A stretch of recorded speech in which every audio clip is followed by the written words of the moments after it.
Lewis a meeting with the winner of the title bout between Evander Holyfield and Riddick Bowe. Never could Lewis have anticipated the move that would follow.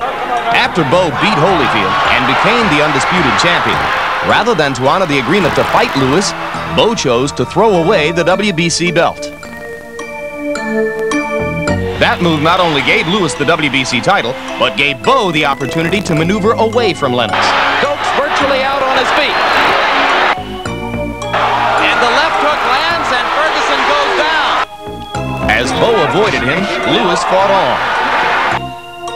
A frozen Frank Bruno is there taking punishment. And Mickey Van is going to stop it. Finally, on November 6, Lewis found himself in position to unify the title when Holyfield defeated Bowe to reclaim 2 heavyweight belts. But in this game, you can never predict your opponent's next move, particularly when it's controlled by a governing body, who threatened to strip Holyfield of his titles unless he fought the #1 contender, Michael Moorer. When Holyfield lost, Lewis again found himself without a move. There still looms a fight with Bowe and later Michael Moorer. But before this match can come to an end, Lewis must defeat tonight's opponent, the WBC's new #1 contender, Oliver McCall. Enough with the games, mate. You're messing with the Grand Master.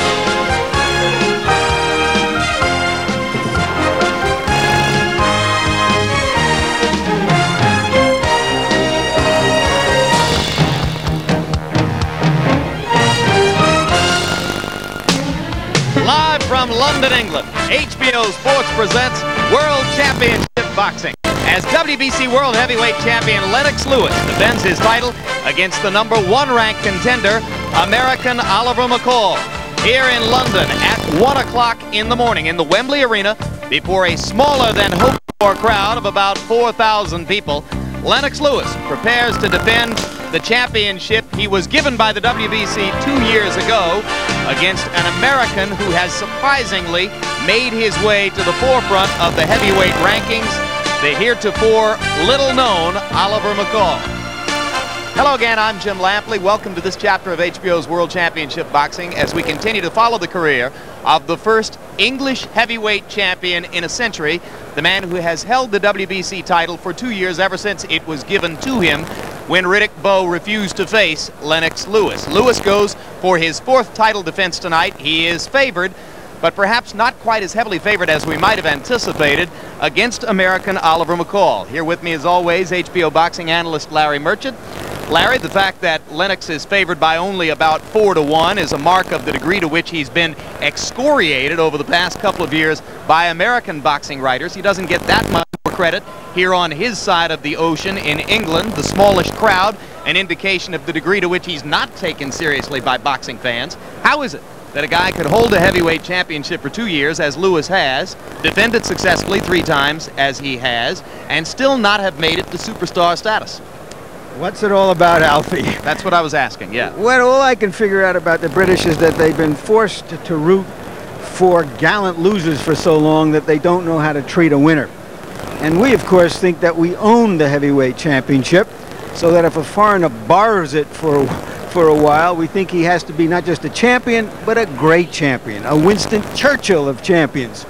Or else, we're going to dismiss him as an imposter.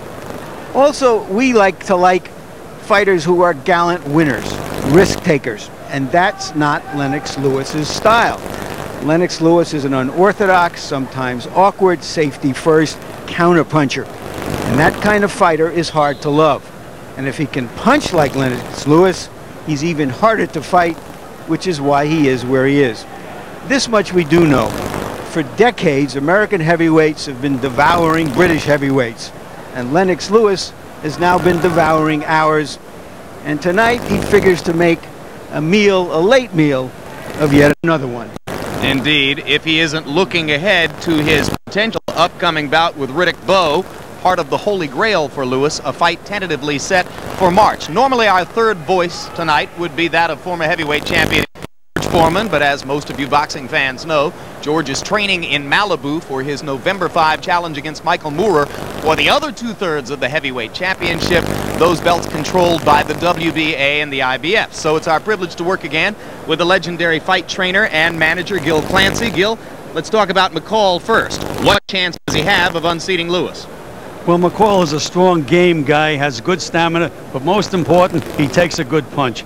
And if a heavyweight can hang in there and don't get knocked out, he always has a chance. But offensively, I don't see too much. He has a fair jab and a clubbing right hand, and I don't see anything else. This is the first opportunity we've had to work with you on a Lennox Lewis bout. Your take on Lewis? Well, Lewis seems to have every advantage in this fight. He's a much better boxer. His jab is better. He's a harder puncher. The only thing that might be a question mark is the stamina if it goes into the late rounds. All right, more about Lennox Lewis from Gil Clancy, of course, as the evening goes on. It's been quite an experience for Lewis, born in Jamaica, reared in Canada, fighting here for Great Britain as an English heavyweight champion because, excuse me, he was born here in London before living in Jamaica. But despite the fact that he wants to be seen as a British heavyweight champion, in most quarters he is still a question mark in that regard. For more on the multinational experience of this heavyweight champ, we turn to Sky Television's Gary Norman for another point of view.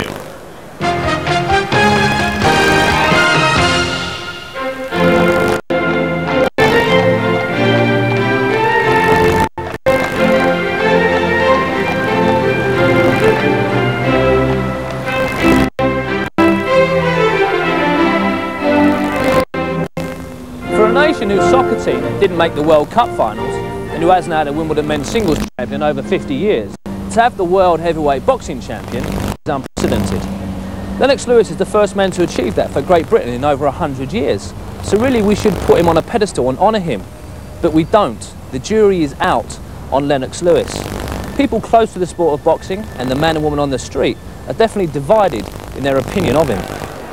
An Olympic gold medal for Canada, a world heavyweight title for Great Britain. Is it a question of patriotism, of where you were born, or is it purely a question of money? To put it mildly, he's an opportunist. He turned professional and he looked around. There was nothing that could be done for him at Canada. They hardly run any professional shows there. He would be considered a foreigner in America trying to make his way. So he decided to become an Englishman, which was apparently his original birthright, and he came here and decided to cash in on being an Englishman. You could forgive a rival promoter for being jealous. There's a lot of money to be made from a heavyweight champion. So what does Lennox say about the transformation? I could have fought in America, but I think this is something that I wanted to do because of the fact I grew up in East London. I'm from England, and it was just the best route for me to take. When Lewis fought Bruno, the British public was split in who to support. Many got behind the true Brit, Bruno. And even though Lewis won, doubts still exist about the champion. It depends which people doubt it. If it's other people in boxing, that's only a pure jealousy factor. The average guy out on the street recognises Lennox Lewis for what he is. An English guy that's become world heavyweight champion, the first one in 100 years, and probably the only one. So is Frank Maloney right? Are the public 100% behind their champion? This is Berwick Street, a market in the heart of London, and a good place to ask the British public what they think. He's not really been brought up in this country, and he's a Canadian. He was born and bred in this country, so I think he's entitled to fight this country. It's difficult to describe him as British as he spent so much time abroad in Canada. I think he's made his decision. He wants to be over here and he fights for England. Lennox Lewis, just, in my eyes, he's just going where the money's going. And he ain't doing nothing for England at all. He comes from West Ham, East End boy. If you're born somewhere, that's where you are, that's where you come from. I think he's fighting under a flag of convenience. This quote incensed many when it was printed in Esquire magazine. And remember too that he was in Jamaica, not England, when he was officially announced WBC champion.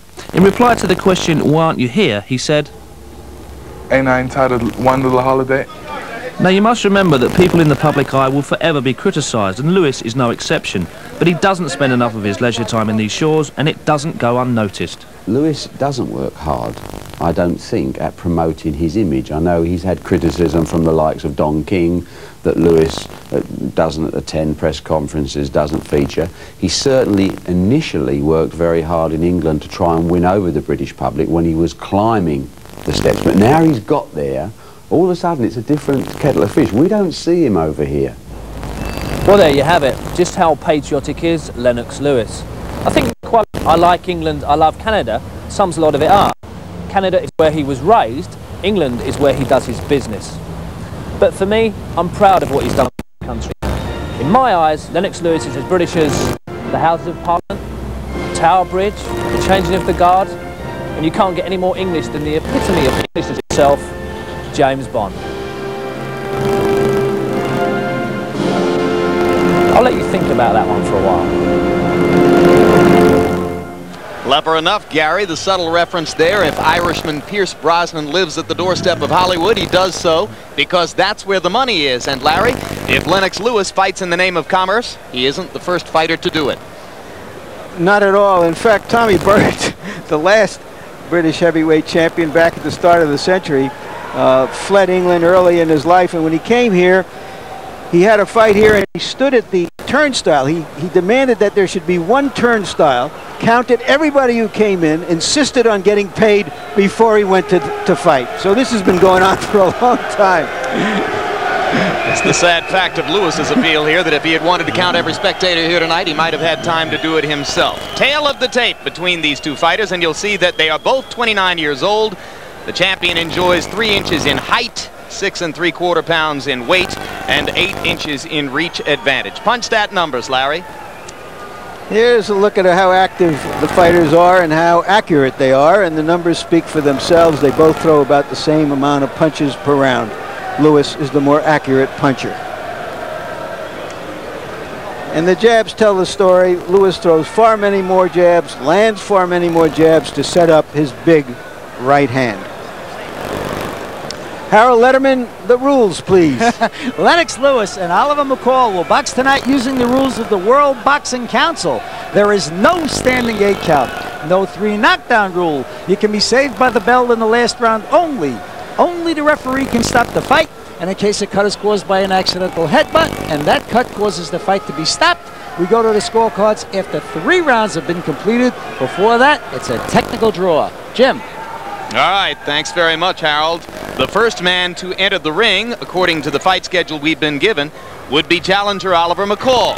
And we are anticipating potentially some gamesmanship on the part of McCall, who might try to make Lewis wait just a little bit. But now the good news is that the Italian Bull, as Oliver McCall is known, will exit from his dressing room and make his way to the ring right now.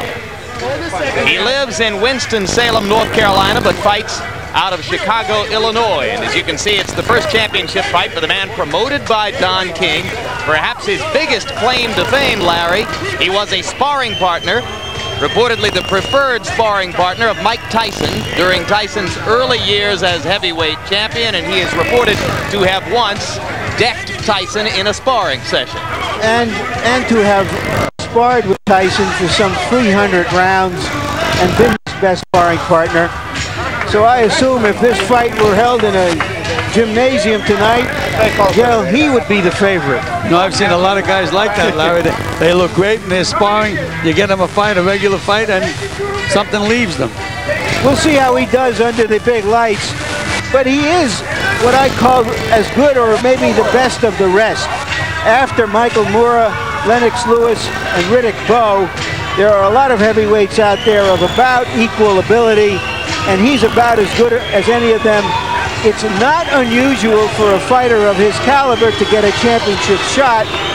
What is unusual is that somebody like that should be required to fight for the heavyweight championship by somehow mysteriously being ranked as the top contender. He likes to point out that he's never been knocked out in 29 fights, says he's never been decked either.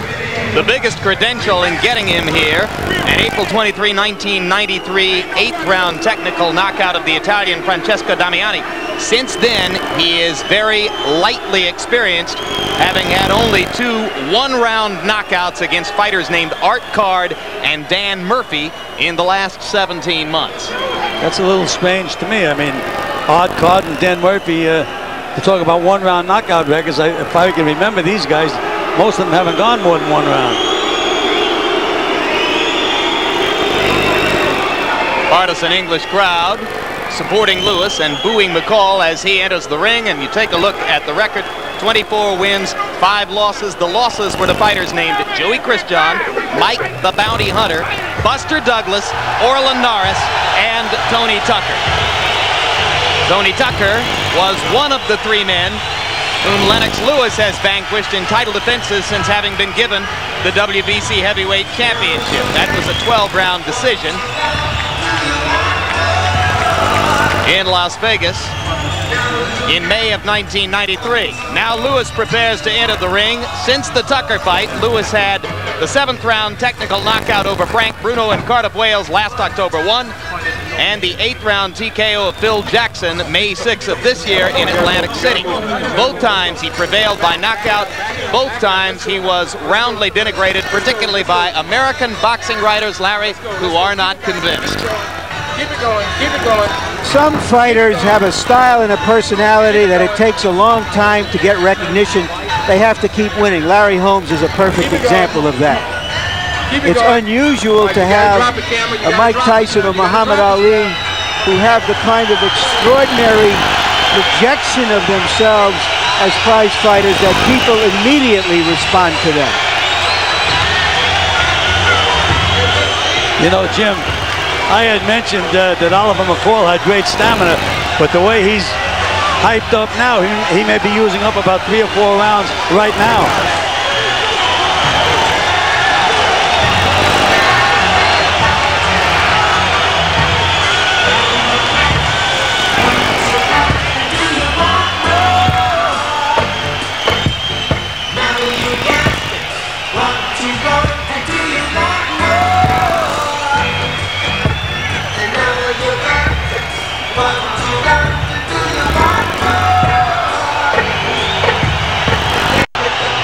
Lewis's beginning stage dreadlock hairdo is a new accessory for him.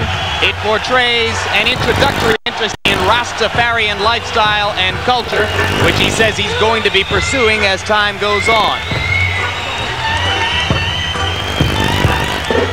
Record for Lennox Lewis: 25 wins, no losses, 21 wins by knockout, including 2 of the 3 title defenses.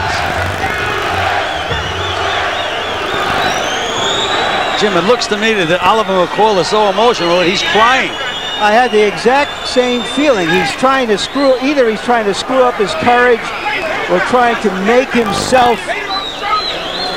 feel that he's in something big and that he has to do, but I think he's wasting energy here. That's exactly what I said. As you observe McCall, we go up to ring announcer Mike Goodall for the pre-fight introductions. Exclusively live on Wire TV throughout Great Britain and HBO throughout the United States, this is the main event of the evening from Britain's most famous sporting complex of Wembley, which tonight hosts the WBC Heavyweight Championship of the World. This championship contest has been sanctioned and is being conducted under the jurisdiction of the World Boxing Council, represented at ringside by their supervisor for the contest, Mr. Houchin Houichi from Tunisia. The officials appointed for this contest are the doctors at ringside, Dr. Stephen Shapiro and Dr. Mohammed. The British Boxing Board steward in charge, Mr. John Clifford. The timekeeper, Mr. Tom Rice of London. The judges at ringside, Mr. Kim Jae Bong of Korea, Pino Ferreri of Italy, Franz Marti of Switzerland, and the referee in charge of the action, in charge of his 12th World Championship title, Mr. Jose Guadalupe Garcia of Mexico City.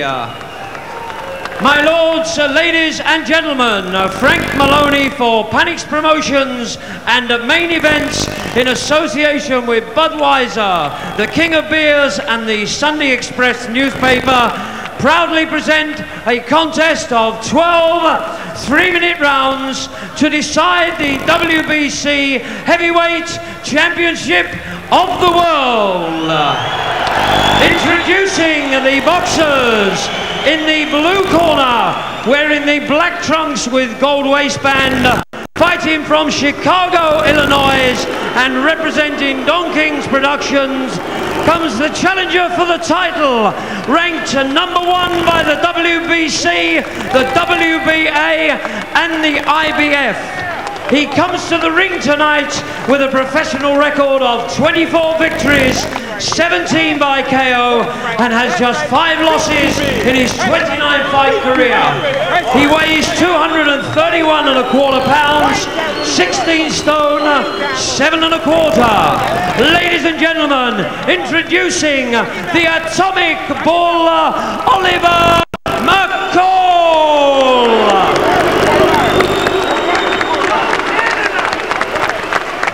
And in the red corner, wearing black trunks with red trim, fighting out of his native East London, he is a former Olympic gold medalist whose professional record is undefeated in 25 contests, 21 coming by way of knockout. Tonight, he is making his 4th defense of the title. He comes to the ring weighing 238 pounds, 17 stone even. He is the former undefeated heavyweight champion of Great Britain, the Commonwealth, and Europe. He is the WBC heavyweight champion of the world, Lennox Lewis.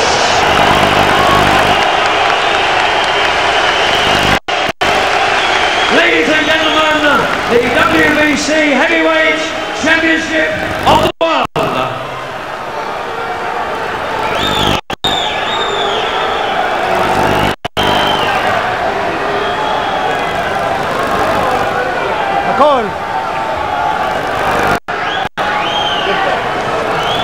Gil, McCall looked almost as if his head was ready to explode. Well, McCall's gone to his corner now, has apparently forgotten about referee's instructions or doesn't want to participate in them. Come on here, McCall. Come on here. Still doesn't want to participate in referee's instructions. Very, very strange. Well, I've seen a lot of fights. I haven't seen this before. Well, he's never had a big occasion like that, and he understandably is a little bit involved with everything else. And you know, Larry, he was so wound up, and I noticed that Lennox Lewis didn't seem to me to even break a sweat in the dressing room. So I think the first round very important. So what do you think? Advantage Lewis? First round is going to be a very important round. First round advantage McCall, despite the fact that he looks like a nervous wreck to me. When you have that nervous energy early, Jim, the first round can be very important. Last second delay, a towel draped across the ropes just above our announce position here.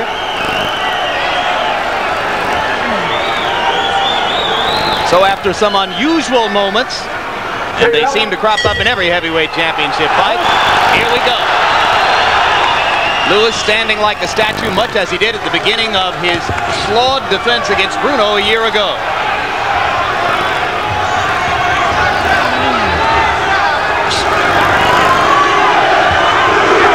Lewis's most ardent supporters want to see him move, jab, and box.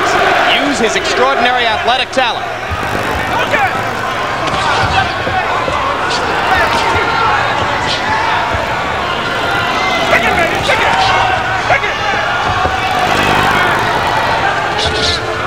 McCall trying to find the range to punch up at the bigger man. Lewis pawing with the jab as he did through much of the fight against Phil Jackson in May. I've already seen the hand of Emanuel Stewart as far as McCall is concerned. I watched films of McCall. I never saw him throw a left hook, but he did try one already in this fight. Emanuel Stewart has worked with McCall during the past couple of weeks. As an assistant trainer and technical advisor, says that his man will show a variety of different styles during the fight tonight to try to confuse Lewis. He thinks Lewis is easily confused. And Lewis is fighting with his feet very wide apart. Lewis tried a right hand to the body, not a lot of conviction behind it. Hasn't yet thrown the sharp jab, which is his best. Mostly just sticking it out there.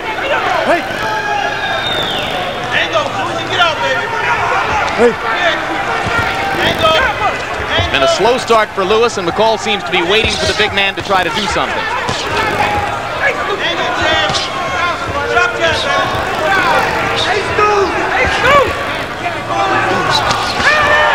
Lewis misses with the right. McCall gets a right hand to the body inside. Good counter by McCall.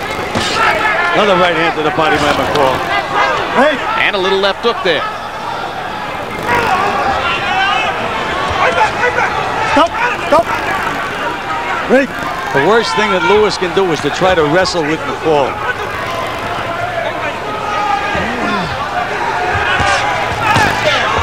Right hand lands from McCall over the top. He misses to the body as Lewis backs away. Now Lewis begins to throw the jab with a little bit more intent. Dropping that left hand, Lewis.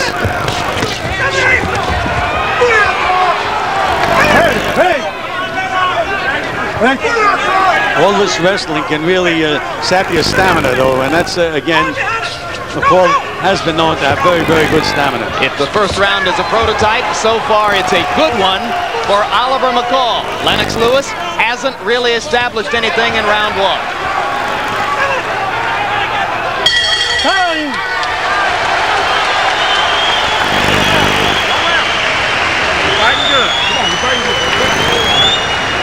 Look good, baby. Sit down. Move down for me. You're looking good, okay? Fighting a very intelligent fight, and you're taking his next punch away from him in the right hand. You shot it twice, and every time you roll and counter. You caught him with it once the next time, but you're going to make him quit throwing it if you keep rolling the counter, okay? But when that little counter hook you're doing is working. It's clumsy, but it's working. When he jabs out, you know, you're blocking and you're throwing a hook. Keep doing it because it's not landing, but it's moving him all off balance. That's right, but you're moving him off balance when you throw that shot, okay? This piece of shit up. Water. I got it. Ready? Okay. Stay with your jab. That's the keys. Oh, come on. Nice and easy there. 10 seconds. Here's the mouthpiece. Stay on the stick. Keep it in the circle. When he's inside, try to catch him with the uppercut coming in. Right? Lewis threw more left hands and fewer right hands in the first round than we've seen him before, Gil. I thought it was by his own fight plan, but perhaps that's also the fight plan of Stewart. And you know, Larry, down goes Lewis, having caught a short left hand inside. 6, 7, 8, 9. What is this? The WBC's referee has stopped this fight after a count to 9 with Lewis standing in front of him. And we're going to have a riot here. Jose Guadalupe Garcia stopped the fight in the second round. Oliver McCall's going absolutely nuts. The crowd at ringside momentarily stunned. And that's got to be one of the strangest stoppages I ever saw. Certainly was. He was up at about the count of 5, wobbled a little bit, but then he seemed to be getting himself together. It was for the heavyweight championship of the world.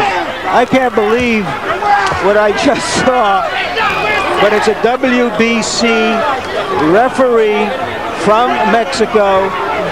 Jose Suleiman is the head of the WBC. He's from Mexico. He is Don King's best buddy. I think that very likely McCall might have finished Lennox Lewis. I do but too. Lennox Lewis, as the heavyweight champion, earned the right to be knocked out if that was how it was going to happen. I count, now out, look out. Yeah, you stop the contest. All right, let's take another look. Gil, you say it was a short right hand inside. I called it a left. But let's take a look at the punch that put Lewis down. They're just moving around, sparring. Again, I had mentioned There's that right hand right on the button. Down goes Lewis. Another look. See, Lewis was fighting with that leg so far apart that he had to reach in with the right hand, and he got beat to the punch. Well, his detractors have always said he has bad balance. But that's hardly a devastating punch. He was up by the count of 6 and certainly appeared capable of continuing in the fight. Referee Jose Guadalupe Garcia of Mexico City, working his 12th championship fight, according to the literature we're given, with Jose Suleiman, the WBC president, seated at ringside, stops the fight after 1 knockdown in the 2nd round. And with that... Well, once again, the best laid plans go awry for Lennox Lewis, but this time he has nobody to blame but himself. Out the window goes the possibility of Lewis versus Bowe in March. Oliver McCall earns 1/3 of the heavyweight championship. Right now, let's go to ring announcer Mike Goodall for the official particulars. Ladies and gentlemen, after 31 seconds of round 2, the referee has counted out Lennox Lewis, the winner and new WBC heavyweight champion of the world, Oliver McCall. I told you! I told you! This way! Give me my belt! And still in the ring, the aftermath is confusion, chaos, uncertainty as to exactly how this has taken place.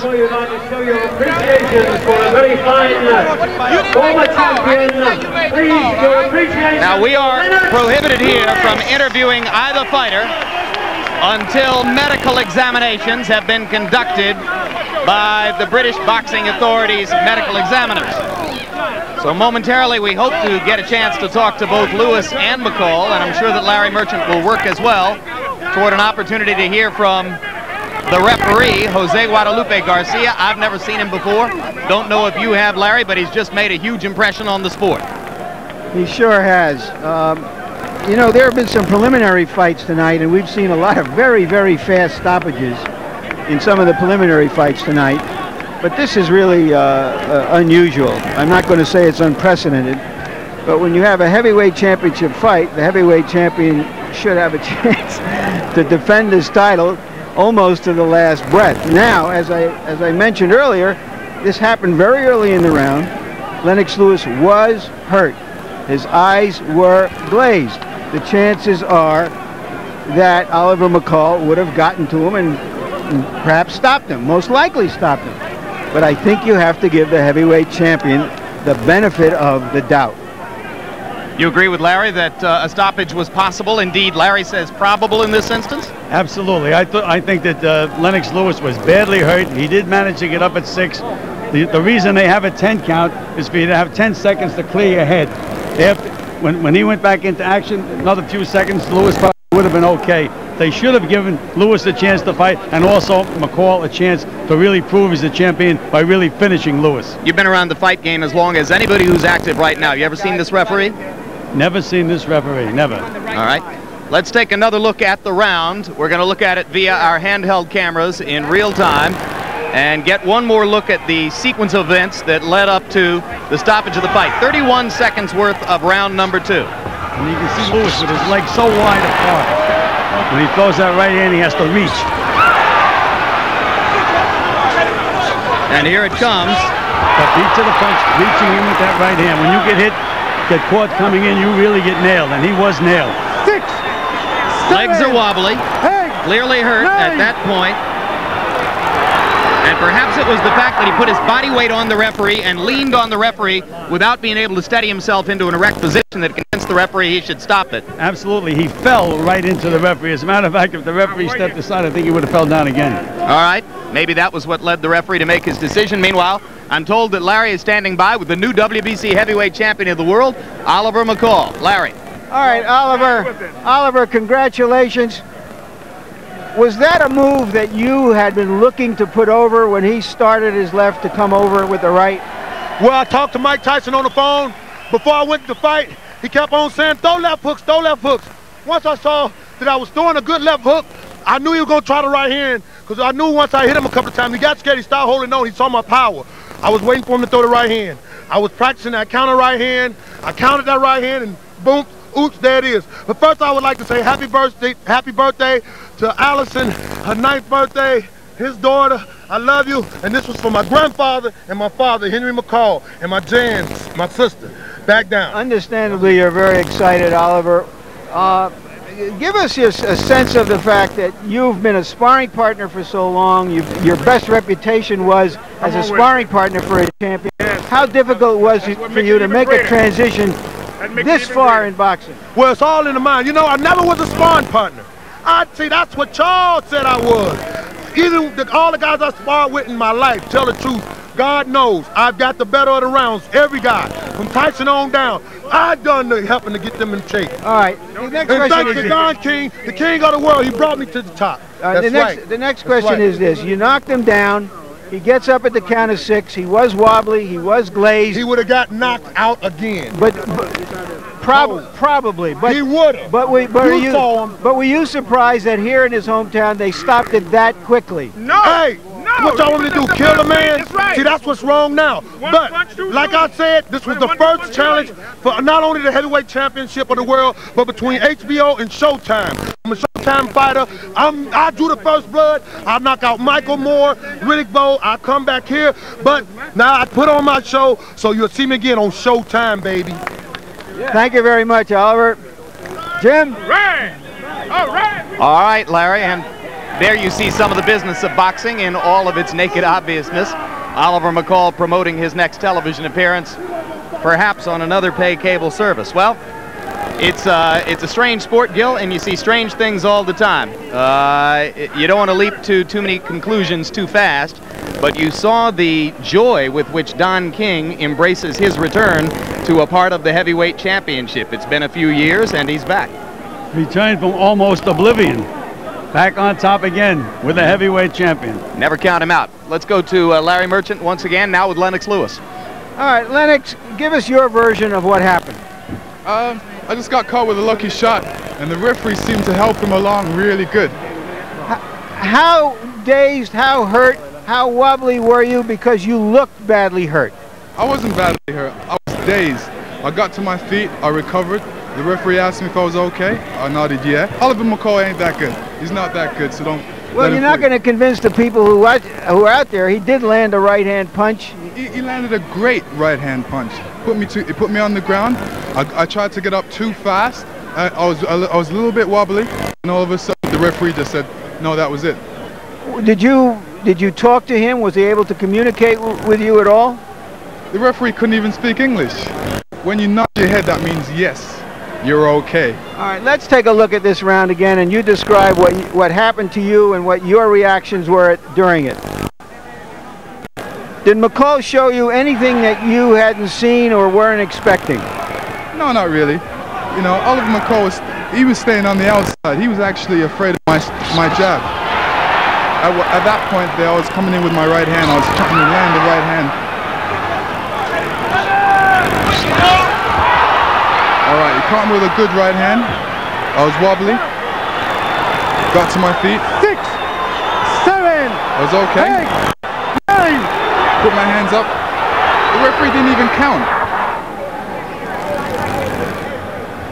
Well, there was a count there, but he was looking closely into your eyes. I'll give him that. Do you feel that, as a heavyweight champion defending your title, that you deserved some consideration for that? This is a major fight, and that he should have given you a chance, say, even to get knocked out?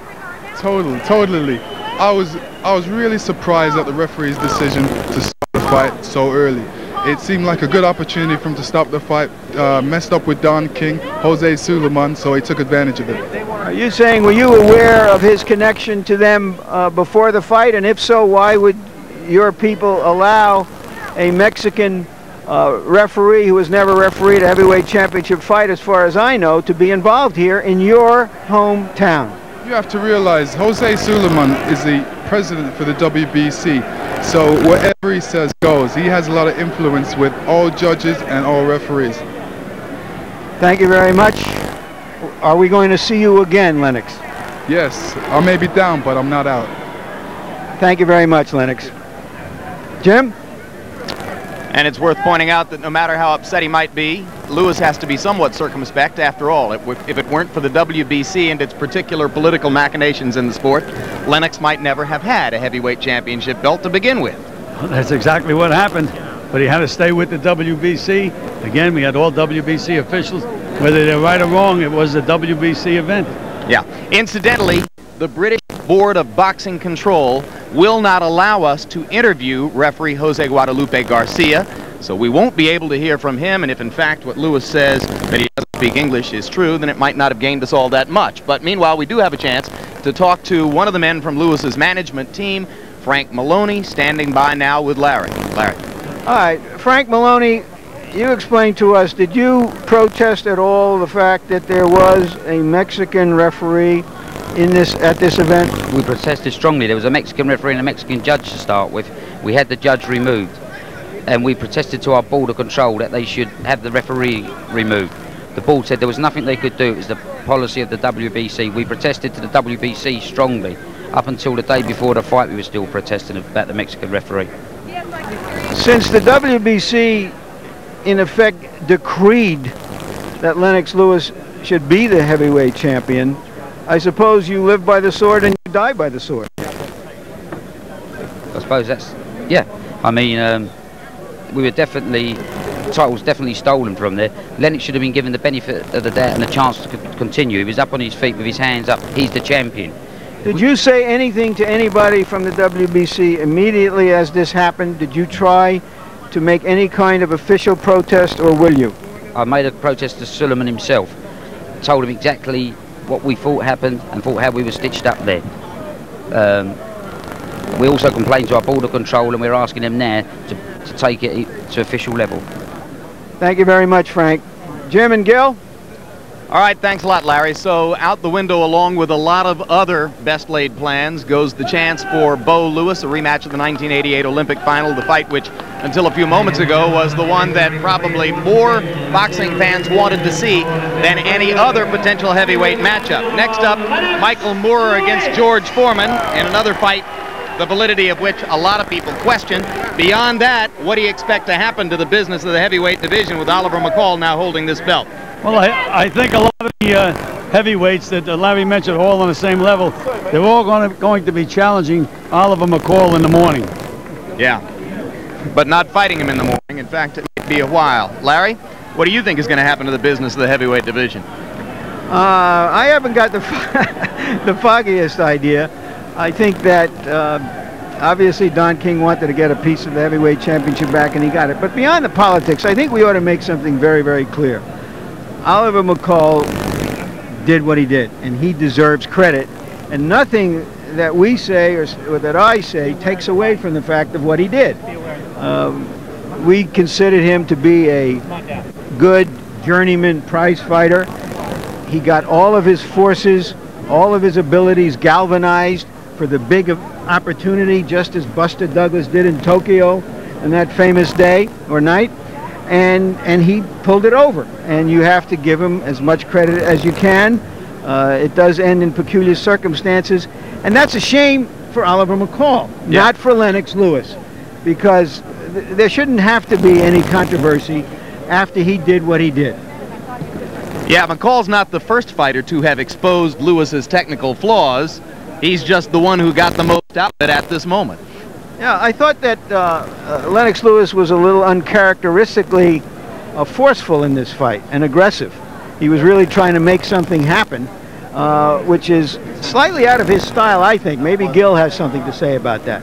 Yeah? Do you think that Lewis was fighting the wrong fight? Yes, I had mentioned that he was fighting with his feet far apart. He was looking to load up with that one big right hand, but when you throw it with your feet far apart, you almost you really are telegraphing the punch, and that's what he did. He telegraphed that right hand, and McCall beat him to the punch. And when you catch a guy coming, he really goes. And you know, as you say, Larry, I think that the referee may have done Oliver McCall more of a disservice than he did Lennox Lewis, because I really think in the condition that Lewis was in and with the emotion that McCall had, he probably would have stopped Lewis and got a lot more credit for this win than maybe he'll get now.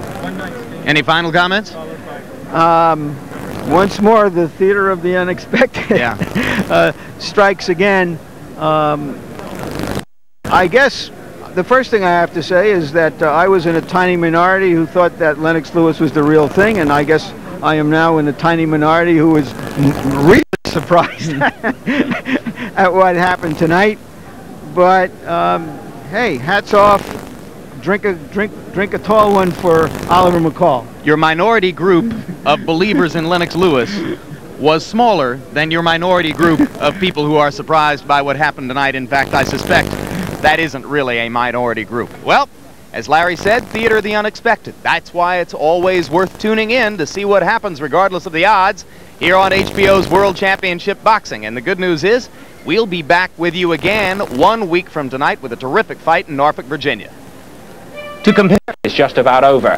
That comes up in just a few minutes, but what of Herbie Hyde's extraordinary behavior in the build-up to the main event? Adam Smith reviews what's been happening. Hyde-Klitschko has been brewing into a war. There's really no love lost here. Billed as England versus Germany, even though the Ukrainian is only German-based. But England turned on itself on Thursday after Danny Williams claimed he had knocked the WBO champion cold in sparring. Danny, if you want to go out with it now, you want Vitaly Klitschko looked a little bemused, but then he's getting used to this. Hyde had burst into the Ukrainian's press conference on Tuesday. You're a referee, Jew, and you should never stand and drop him. Wait!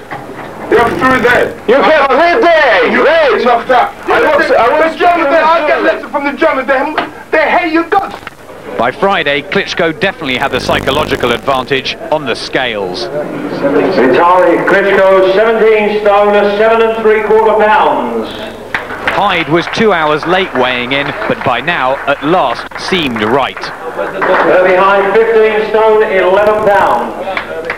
Herbie, this hasn't been the easiest week for you, but when you got onto the scales, you look very, very focused. What's going through your mind now? Time to do the battle, time to war. I'm ready now. What about your state of mind this week? Many people are questioning it. What's happened? What do you mean? How do I look? Do I look good? You look very good. Thank you very much. Boxing is a fight. Boxing is a violent sport. So I've been training hard, and how I am is who they made me to be.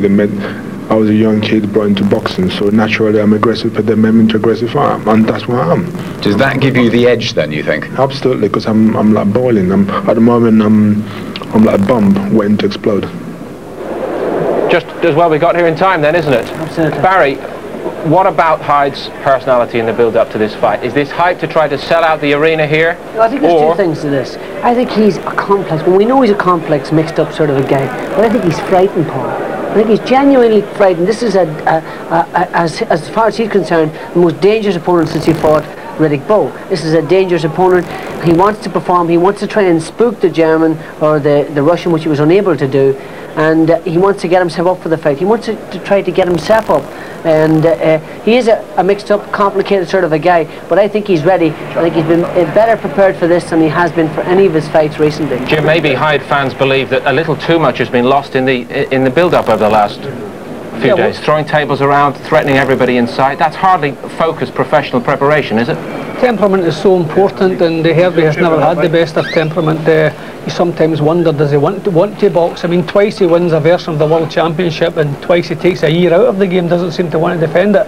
If he's to defend it against Willie Fisher or Damon Reed, he's dead keen. He shows up. If it's Orlin Norris or anybody else who he thinks he can fight, he tends to call off. I mean, the WBO are threatening to strip him if he refuses to carry through with this defence.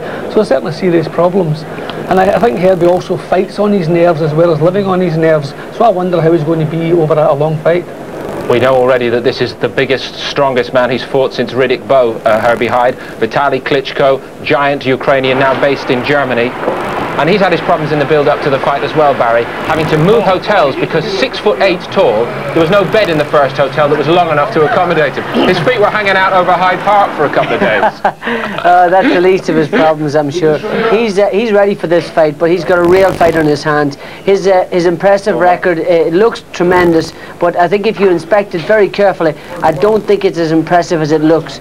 He's up against a very, very dangerous and a very good opponent in Herbie Hyde. I think Herbie's in the prime of his life, and he is frightened, and I think he'll be better than ever because of that. Okay, well, I think we have the basis of a difference of opinion between the two of you here so far.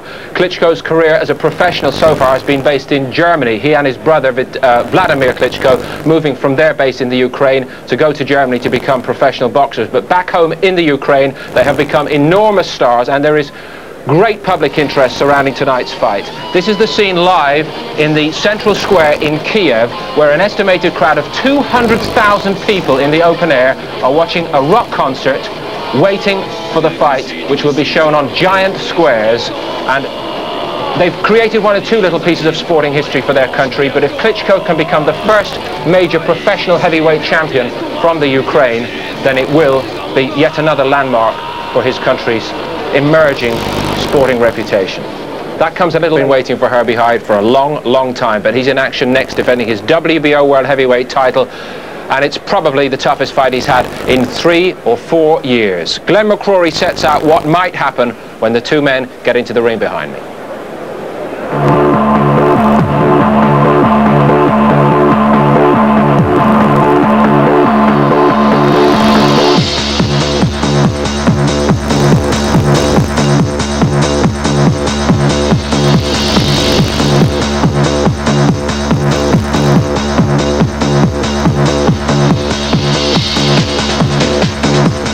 This is a close fight to call, and many think that Hyde's best chance will come in the opening rounds, as he's proved how destructive his fast starts can be. Herbie's main asset has always been his speed of both hand and foot. See how he closes down the gap to unleash his combinations, which are usually punishingly accurate. If Klitschko stands in front of him, Hyde has the lateral movement to find the angles to exploit any gaps. However, against true world-class opposition, Herbie struggled when Riddick Bowe took his best shots and didn't go down. Hyde's heart was called into question, whether or not he really wanted a war, as he seemed to give up in the face of Bowe's sheer size and power. Vitaly Klitschko is even bigger than Bowe and will have considerable height, weight and reach advantages. He will try and use these assets to smother Hyde early on and sap the champion's strength. Klitschko must take Hyde's shots early on and fire back with his own, as he did to beat Julius Francis. When he gets his opponent in front of him, the challenger unleashes big, clubbing, heavy shots, which have given him his 24 wins inside the distance. This is a great matchup between two big punchers, but I think if Hyde has the right mental attitude, he could destroy Klitschko early.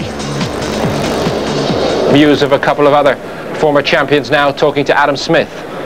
Well, two big heavyweights with me and Frank Bruno and Gary Mason. How does a small heavyweight in Herbie Hyde tackle Vitaly Klitschko tonight? I think he's got the hand speed, the experience, the skill. As long as he can play it cool and keep away from his right hand, I think he should do a good number on him. He should look good against him, because Herbie Hyde's a very, very fast guy no matter what, and he's sort of like a little bit jumpy, and when he's jumpy, when he was fighting Michael Bentt, he's very, very dangerous, you know. Do you think he's mentally right, Frank?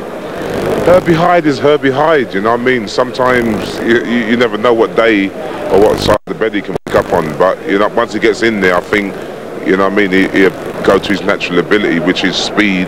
He can punch, and he's a good boxer.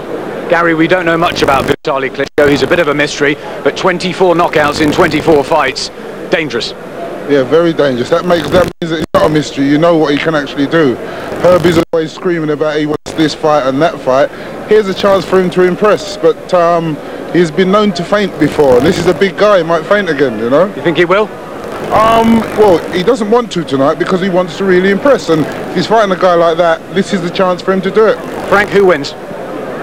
I'm not a betting man, but I've got to go for Herbie, because the guy is good, but I don't think he's technical, skillful like Herbie, and quick hands and that. Every heavyweight you got to watch the big punches, but I'll stick with Herbie. You know what I mean? You got to be shouting for him. Thanks very much, guys. Thank you. No problem, man. Wicked.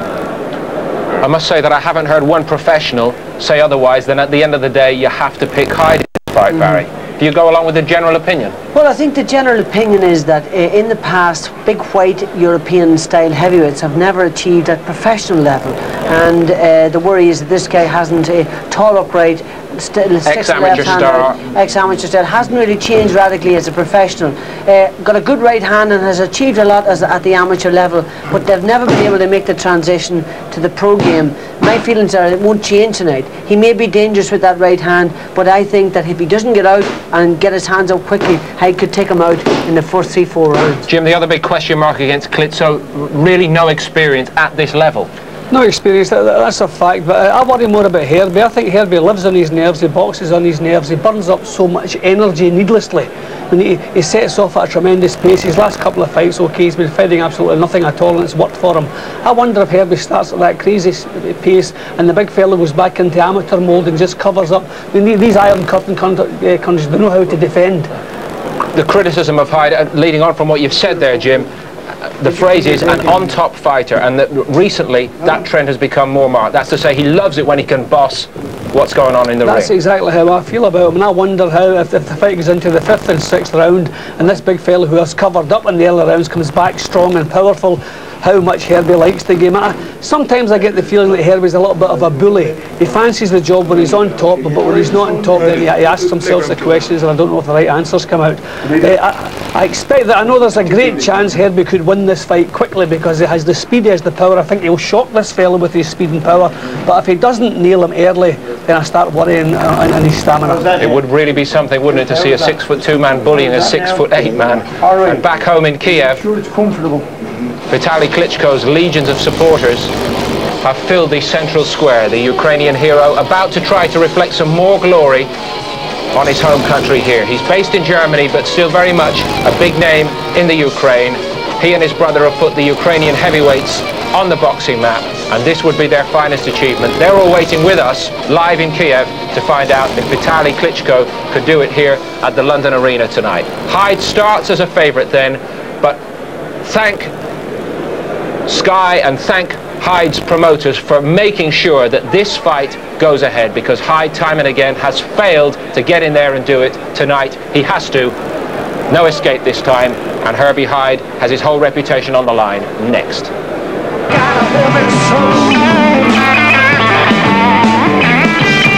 It's the WBO World Heavyweight title. The waiting's over. It's Herbie Hyde in action, defending his crown against Vitaly Klitschko. And from the USA, where they're looking for possible opponents for the likes of Holyfield and Lewis, to the Ukraine, where they hope to cheer Klitschko to victory tonight, everybody waits for fight time. Our master of ceremonies is Mike Goodall.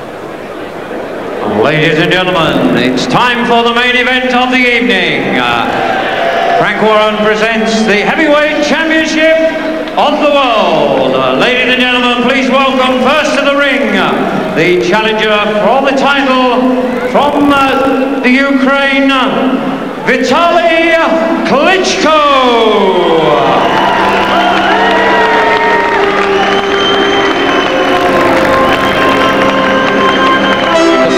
Ukraine, and watching these pictures with you tonight, 250,000 people in the city square in Klitschko's home city of Kiev. Huge man who's built like a tower block.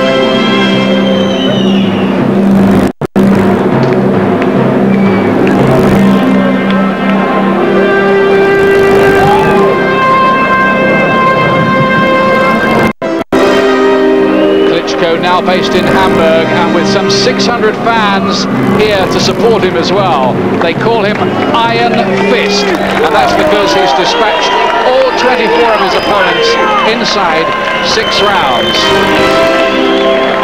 But you have to question the standard of the opposition. Most old or weak, apart from a couple of low-key European title triumphs and the win over British champion Julius Francis in 2 rounds. But he is a big puncher with the right hand and represents a pretty massive threat, I'd say, to Herbie Hyde. Yes, he does. I mean, he looks straight out of a Rocky movie, doesn't he? He is a very, very big man, an imposing sight. 24 kilo wins and 24 fights. But the doubt there is just what's he like when a good fighter hits him on the chin. That's what we've got to see yet. It's a big step up in class for him. How will he cope with it?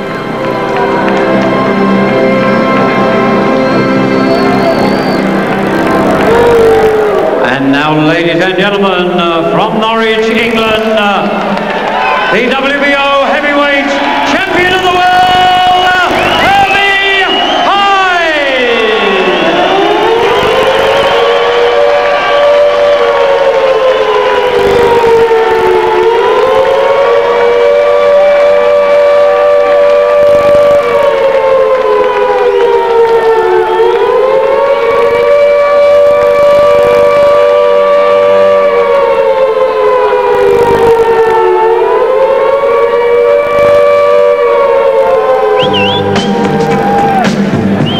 Well, are those sirens sounding a warning for Hyde himself or for Klitschko? The enigmatic Herbie Hyde, who may be the quickest heavyweight since Muhammad Ali, but he's in need of brushing up his credibility with the world boxing public. This is a fellow who's fought only 6 rounds in the last 3 years. More like Hermit Hyde, Glenn. Yes, he is. I mean, he's just been so inactive. That's the doubt you've got to have against him. He is immensely talented, very, very quick, punches so hard, and really could be such a big name in heavyweight boxing, but so erratic. Just that personality that just doesn't quite fit in. There's no doubting his talent. Erratic, volatile, and his mood in the build-up to this fight prickly, to put it mildly. You saw the attack on fellow boxer Danny Williams earlier on in the program that came at the last press conference. Is he properly fired up, or are those distress signals? Is he, as Barry McGuigan suggested earlier, frightened about the task in hand? Here's the tale of the tape for this fascinating fight, the biggest fight Herbie Hyde has had since his loss to Riddick Bowe, I would suggest. Same age, Klitschko actually is a bit older. Height, Klitschko, huge advantages in reach and height. Weight, Klitschko nearly 2 stone heavier. These are big disadvantages, but Hyde is so much quicker, and that might be important too. Hyde's been the pro now for 10 years. That is surprising. He's got a 93% knockout rate. Klitschko's on 100%. Hyde is mixed in slightly the better company, I would suggest, though. Only 55 rounds for the Ukrainians. It's a slender experience, really. Hyde has never gone beyond 10 rounds, and Klitschko has never gone beyond 6 rounds. Hyde is in his 6th world title fight tonight. It's the first for Klitschko.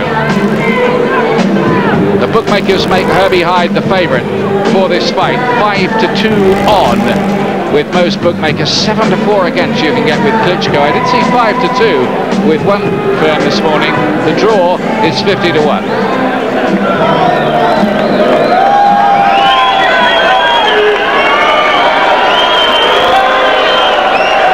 Ladies and gentlemen, this contest is sanctioned and conducted under the rules of the World Boxing Organization, and the officials appointed by the body are as follows.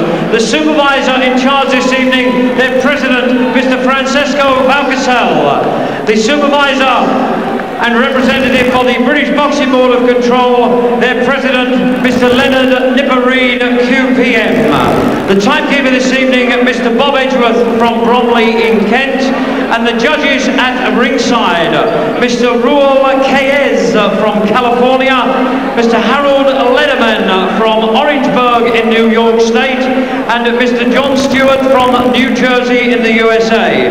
And the man in charge of the action this evening, our referee, officiating in his 40th world title contest from Chicago, Mr. Gino Rodriguez. My lords, ladies and gentlemen, on Sky Sports across Britain and around Europe, from the London Arena in East London, Docklands, it's big fight time! Ladies and gentlemen, sponsored by Ferexpo Mining, Frank Warren is proud to present tonight's main event for Queen and Country. For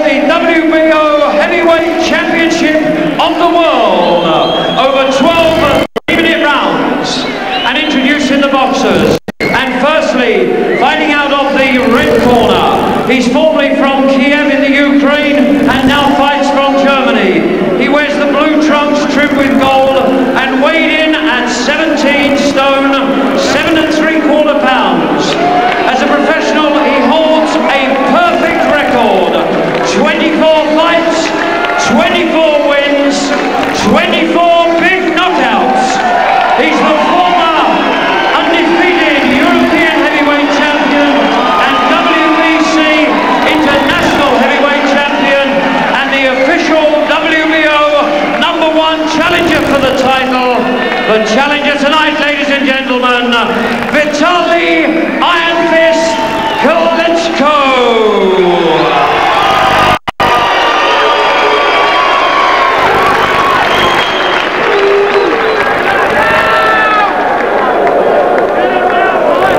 Across the ring, ladies and gentlemen, in the blue corner, wearing the white trunks trimmed with red, he comes from Norwich in England, and weighed in yesterday at 15 stone, 11 pounds.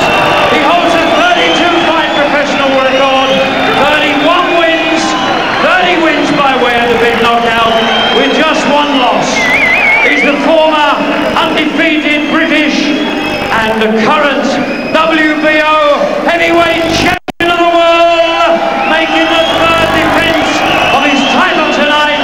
Ladies and gentlemen, England's pride, Herbie Hyde! The referee, Mr. Gino Rodriguez, will now give instructions to both boxers. Gentlemen, remember your instructions. I want you to obey my commands at all times, protect yourself at all times, and good luck.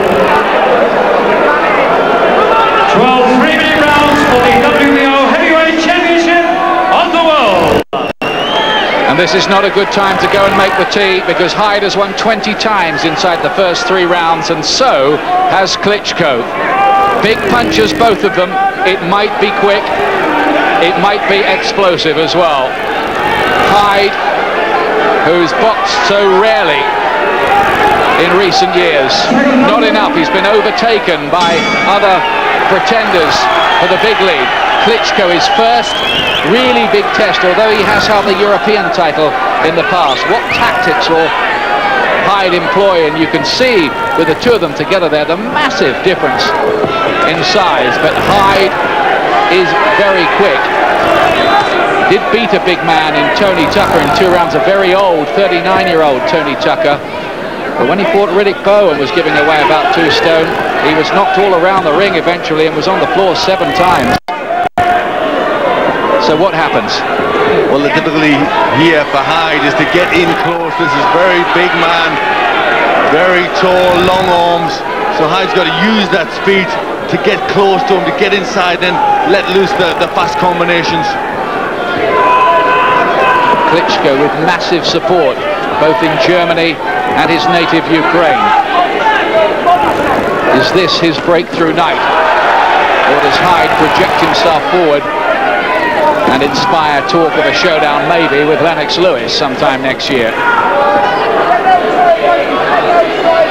Expect Hyde to try to dart in and out, use his speed, get off fast combinations and then get away again.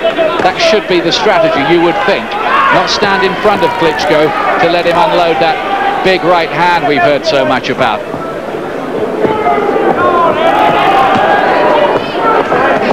Hyde's a fighter that needs that belief and that confidence in himself. He likes to be on top. He's a, what they call a front foot fighter. And really, Klitschko's got to try and exert some pressure to him early. The other thing we don't know about is Klitschko's chin. He's never really been asked too many serious questions before now. And Hyde has underrated power. With his 31 wins, 30 have come early. Even though he's a heavyweight of about Tyson Holyfield type stature. Fast hands there. And he was away again before Klitschko could find an answer. He can be a bewildering man to fight Hyde when he's bang in form, as he was the night he first won this title in East London against Michael Bent down at Millwall. That was an electrifying display from him. Well, Hyde's trying to lunge in and get those punches off, just falling short as yet, but that's an awful long way he has to get. Klitschko lands for the first time significantly with the left hand. Just made Hyde give ground for a space or two. I wonder how Hyde can cope with Klitschko's power. He's hit by this big man. They do look like fighters from different weight divisions. A lot of missed punches here. They're both falling short, very even round. London Arena, for this fascinating WBO heavyweight title fight. Action from round one. Herbie Hyde and Vitali Iron Fist Klitschko, as they call him. Well, neither one really connecting, just falling short. Obviously there's a lot of nerves in there from both of them. Hyde being very inactive. He needs to settle and get into this fight. Hyde in the white trunks, and just to show you how inactive he's been, he's fought only 5 rounds during the entire duration of Klitschko's career. And really, it doesn't matter how much sparring you get, it's no substitute for actual fighting. Hyde has a reputation of being vicious with his sparring partners. He almost bullies them. But that's his way of preparing, his way of boosting his confidence. He's very hard on them. Now Klitschko gets him with the right hand, and he's got Hyde down in the second round. First time he landed with it, that chopping right, and this could be problems for Herbie Hyde. First time he felt the power, and he's down. Oh dear.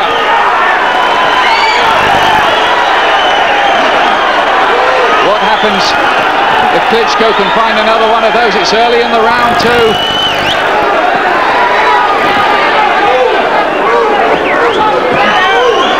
How's Hyde going to react now, Ian? What's going to be going through his mind? He knows he can be hurt with that right hand. Well, I was waiting for that to happen and waiting to see how Herbie would cope with it. It wasn't a bad knockdown. He wasn't really badly dazed, but he was on the floor, and that may do plenty to erode his confidence. Klitschko's looking for another one and finds it. Oh dear, and this time it isn't. He's look at his eyes. This could be over in the second round. I'm not sure Herbie Hyde is going to make this. Oh, he's all over the place. It is stopped in round two.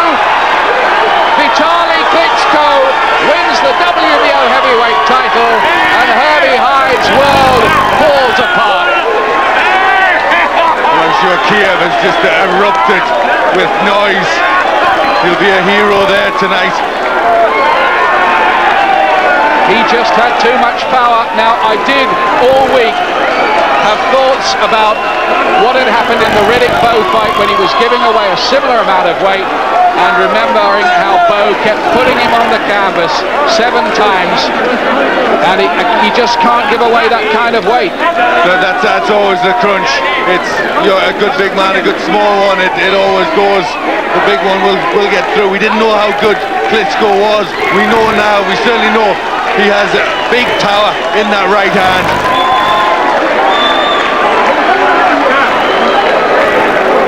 Well, he really is a big, lethal hitter, this man Mountain. Whack! There were 2 of them. The second one poleaxed him. Yes, that did all the damage.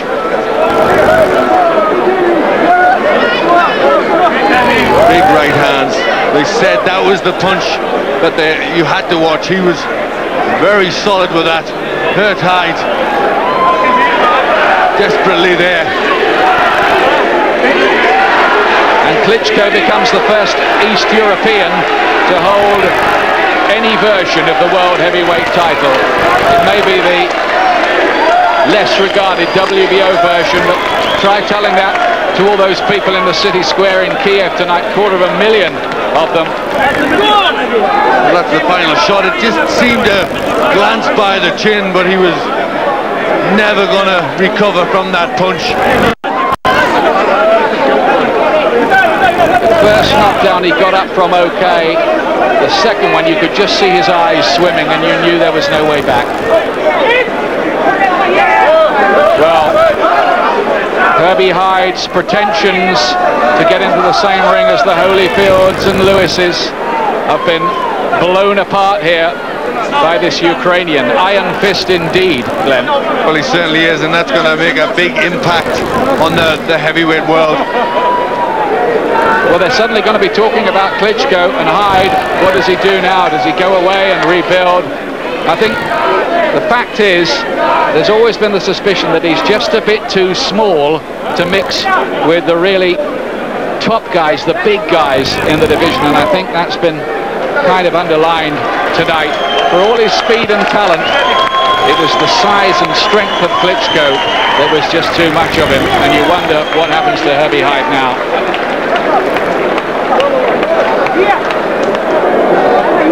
Ladies and gentlemen, after 1 minute 14 seconds of round 2, Herbie Hyde fails to beat the referee's count of 10. The winner by count-out and new WBO heavyweight champion of the world, Vitaly Klitschko!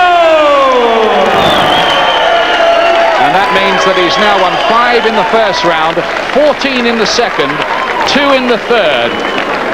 25 and 0. Ladies and gentlemen, your appreciations, please. And I wonder what the Americans will make of that as well.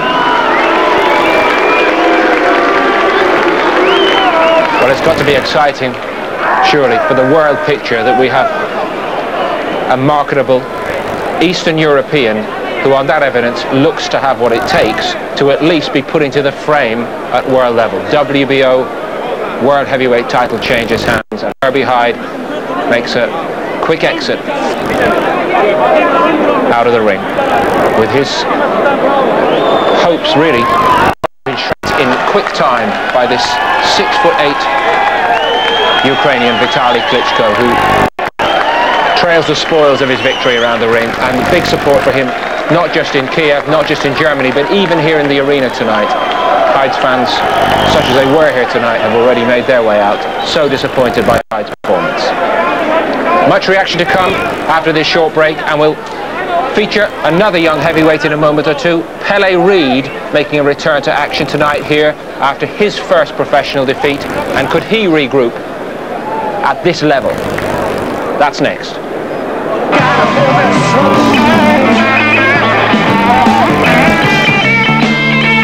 The new WBO World Heavyweight Champion, greeted by the Ukrainian support that has made the journey here to London, and no doubt back in his home city of Kiev, huge enthusiasm for a triumph for Klitschko, the emergent Ukrainian boxing force. Little by little they've been making their mark in amateur and professional boxing. Massive step forward for them, and a shattering blow for Herbie Hyde, Britain's champion going into this tonight, back in action, so much expected of him, and Hyde's world has been torn up in front of him in only 2 rounds here. Hyde made a quick exit, as we showed you before the break. We'll try and get a word with him later. In the meantime, here's Frank Warren with Ian Darke. Frank, your views on what happened in there just now? My views, I'm very disappointed. I'm sure Herbie Hyde is. You know, Klitschko's a good puncher, and he caught him with good shots and stopped him. And you know, I couldn't go on. As simple as that. How good is Klitschko, do you think? I mean, he obviously can bang. They don't call him Iron Fist for nothing, quite clearly. He's 24-0. Is it 25-0 now? I mean, he's a good puncher. There's no doubt about it. You know, anybody he hits, he's going to knock out. Whether he can take a shot, we don't know yet. But certainly up to now, he's done everything he's asked him. I thought Herbie fought the wrong fight. He was headhunting the guy. He should have been trying to work the body. Didn't do that, and looked very sloppy and paid the price. Herbie Hyde's been telling anyone who'd listened for a couple of years now that he should be in with Lennox Lewis and Holyfield, that he was the real champion, but it was all rather exposed, in all honesty, wasn't it, there? Well, he just got caught. You know, big guys, when they're throwing big shots, if somebody gets caught with it, they go. It's as simple as that. That's what happens with heavyweights. Unfortunately, Herbie got caught, and that was it. Is that the end for him, do you think? I don't know. We'll sit back, you know, see what happens with him. But you know, Klitschko, you got it at the moment. He's got to be the man at the moment. He's definitely, as I say, he can definitely punch, no doubt about that. And I think he'll give a lot of people a lot of problems, because obviously he's going to grow from this fight, get a lot of confidence from it, and I'm sure he'll go on to bigger and better things. Okay, thanks a lot, Frank. Thank you. Jim Watt, Frank Warren says Hyde was sloppy and therefore contributed to his own swift downfall there. Do you see it like that? I said the box with the wrong tactics, but I don't even think he got started. I think he was shocked as we were at the speed and reflexes of the big Ukrainian. He was so quick. I worried for Hyde about the amateur experience that Klitschko had. I knew, I said, he's going to be difficult to catch with punches, and that's how it turned out. He didn't make one mistake in the 1.5 rounds that the fight lasted. He didn't let Herbie into the fight, and a couple of times he landed the right hand. Herbie just couldn't cope with it. Very powerful puncher, and yeah, the genuine article. Genuine article, Barry, a new force from the East. Well, like that movie, what do they call it? The Beast from the East, he certainly was that. I underestimated him as much as Herbie did. He was a real revelation. He was huge. He was so vast in comparison. It was amazing to see the difference in the ring. I never realised it would be that much of a discrepancy. But he was very good in height. But not just that, he was fast and alert. And Hyde wasn't able to hit him. He was quick. He was able to pull back and get back in again. And that right hand that started it all off in the second round was magnificent. And it wasn't even a full-blooded shot. It was enough to put him over. But look at the accuracy there for a big guy, and look at the way he's already on his way back. And again, that was a stifled punch. It wasn't really a full-blooded right hand, but it was enough to stun Hyde, and Hyde never got over that. And it was 45 seconds into round 2. He got loads of time to do it again, but you have another look at it there, Jim. He just turned his shoulder over this time, just whipped it over. Very controlled. That's what surprised me. When I think of a boxer 6'8", I think he's too big to fight. He's too big to have any decent coordination. But I'm surprised. I mean, the guy was always in control, and the way he controlled the range, Hyde couldn't get near him to be effective in any department. He couldn't reach the body, couldn't reach the chin, and the big fella was just so controlled and so happy in there. And this is the final knockdown here, and it looks like very much like that the left jab done the work. The right hand seemed to miss him, but the left hand stunned him right to his toes. But no question, he was stunned. I mean, you can see the reaction here. I mean, his leg has gone stiff. I mean, that's a tremendous punch. It looked to me also like the jab actually did the damage. Tremendous puncher. Barry was surprised by Klitschko. Were you, Jim? I was surprised he did it so quickly. I thought what happened might have happened later on. I thought maybe Herbie would have run out of steam, but just for the sheer nervousness of the way he boxes, burn out too much steam, then start to drag a little bit, and the big fella would take over. I didn't think it would happen in the second round. Sorry, Barry. Adam Smith with Gary Mason. Well, Gary, Herbie Hyde's world is in tatters. Should we have seen the warning signs, though, looking back to the Riddick-Bowe fight when he just couldn't take the power of a bigger man? Maybe Herbie thought that his speed and his opponent's inexperience would have served him well, but the opponent, the German caught him the very first punch he caught him with in the first round. You knew then that Herbie could not take his power, and the German has proven that he has the real muscle to be able to do it. But it'd be interesting to watch him now to see how his mental attitude fares up when he faces bigger and stronger heavyweights who can take it. But at the moment, he's looking very, very impressive, extremely impressive. Do you think it was also a mental problem with Hyde tonight? Yes, it would have been a mental problem, because the last time he faced somebody that size, he was overpowered. And the German, I must say, he was very, very impressive. I must say, very, very impressive. And Herbie would have been impressed by him, and after he got the first shot, he'd have been really impressed, you know. Thanks a lot, Gary. Yes, that makes it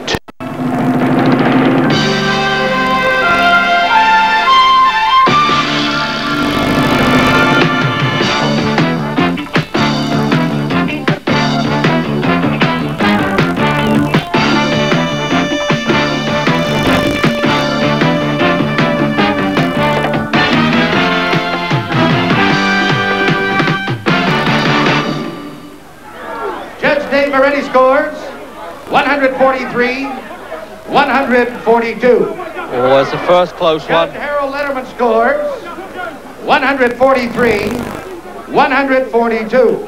Same score, 1 point. And Larry Wallace scores 145, 142 for the winner by unanimous decision, and new. Yes, Spinks has done it. The jubilant reaction by Michael Spinks and his disciples to a close but unanimous decision over Larry Holmes, which made history. The first light heavyweight to win the World Heavyweight crown. Welcome to the Las Vegas Hilton, where a near 9,000 capacity crowd eagerly await the rematch for the IBF title. A contest that has been styled with the usual American ballyhoo and razzmatazz as Vindication in Vegas. It is a fight that Larry Holmes is desperate to win, because that defeat, his first ever defeat, really ruined his chances of equaling Rocky Marciano's remarkable record of 49 straight wins. The loss also generated a great deal of bitterness within him. I mean, if you really want to get technical about the whole thing, Rocky couldn't carry my jockstrap. An astonishing insult to the memory of Rocky Marciano, and he lashed out at the judges too. I learned that these guys get drunk when they go to judge fights. I learned that people get paid off I learned that I must win by knockout. Well, it's said that the anger and bitterness that welled up within Larry Holmes was uncharacteristic. But to convince the Nevada boxing authorities that he deserved a rematch, an act of contrition was necessary. So to Mr. Harold Buck, Dwayne Ford, Sid Rovich, and to all of the people here in Las Vegas, maybe I got a big mouth. While all the controversy surrounded Larry Holmes, and that included ugly skirmishes with the press, the champion Michael Spinks continued in a very dedicated manner with his somewhat unorthodox preparation. This is more akin to the intense training routines adopted by top athletes. They are designed to increase speed and power and encourage quick inter-round recovery. So, many questions are posed by this encounter. Will Michael Spinks use the same fast-moving strategy that outwitted Larry Holmes last September? Will he be able to handle any rough tactics that Holmes will throw at him this time? Can Holmes rough up the new champion Michael Spinks? And will he be able to trigger off the right hand that he couldn't do on that last meeting? Those questions certainly encourage ringside customers here to pay $500 for their seats. And the star here too. The legendary Muhammad Ali, always a massive favorite with Las Vegas fight fans. Sylvester Stallone is here tonight, and we all know that boxing is a real passion with him. And Bob Hope's a guest, despite no doubt preferring the greens and the fairways. Who will they support? Will it be the champion Michael Spinks, who was born in Flint, Michigan, and at 29 years of age must be at his peak? This former Olympic middleweight champion has a professional career that is without blemish. 28 fights, 28 wins, and 19 of his victories have been inside the distance. Or Larry Holmes, a challenger for the first time since June 1978. He was born one of 12 children in Cuthbert, Georgia, and at 36 is without doubt past his best. But his record testifies to his greatness. And so the fighters are now in the ring, and very soon we shall hear from our ringside commentator, Reg Guttridge. But first of all, the master of ceremonies, Chuck Hull.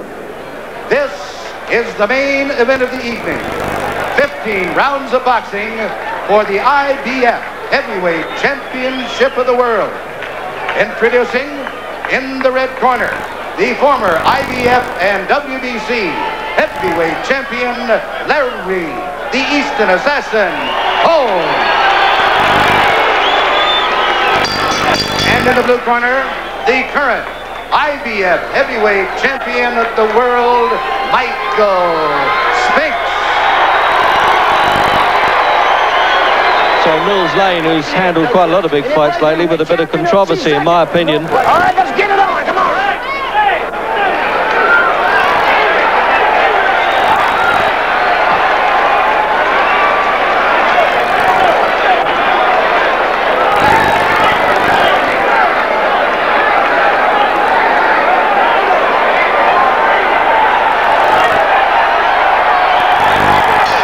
So we're underway for the first round now. Is this going to be vindication or revenge for Holmes?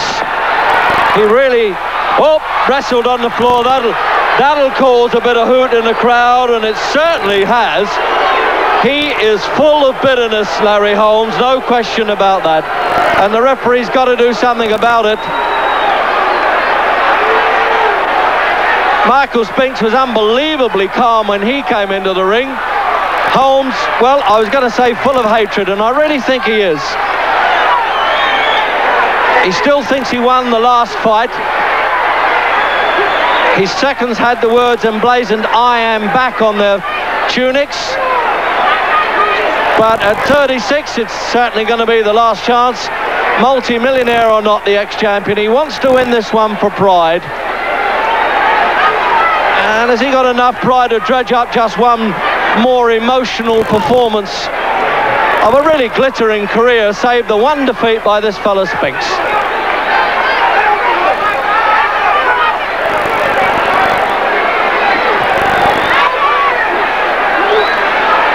Well, he's obviously going to take him out early if he can, Holmes. He's not looking forward to going 15 rounds. It gets hard at his age when you think of the hard punches he's been in with and the thrilling fights he's had.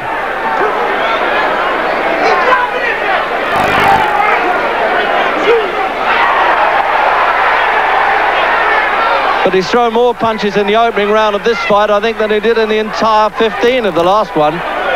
Same ring and same town, just different venue.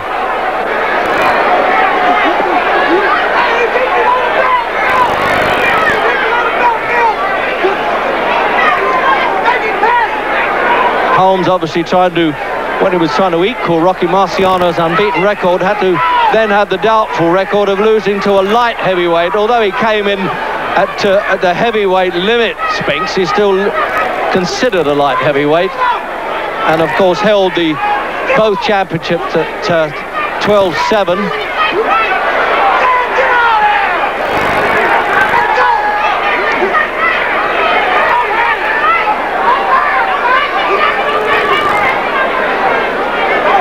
Well, I think you can say there's no larking about, is there, at the start of this one? Certainly from Holmes's point of view, as we get the countdown clock.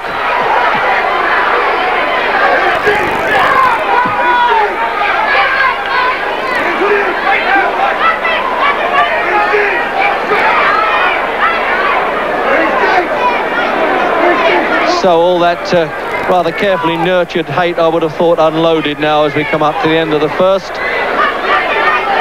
But Spinks being a bit cautious.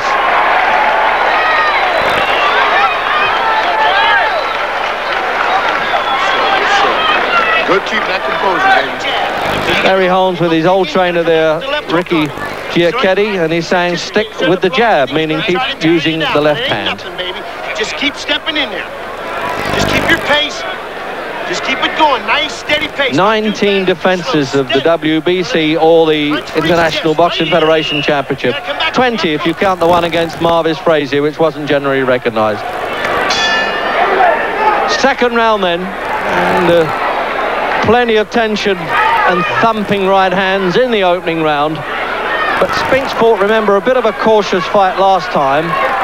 Occasionally the hit and hop it stuff. And two judges only made a 1-point difference in it against Holmes, and that was why he's been showing quite a bit of bitterness and, well, more than nobbling the judges, and then had to apologise.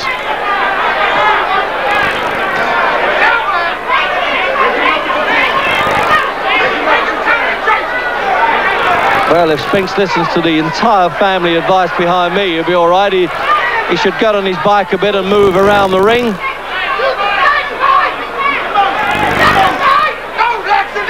But it's no use him banking on Holmes punching himself out. We're not sure whether he's really past his peak that much. Who knows? One or two bits where the ring rust and things have been showing in recent years.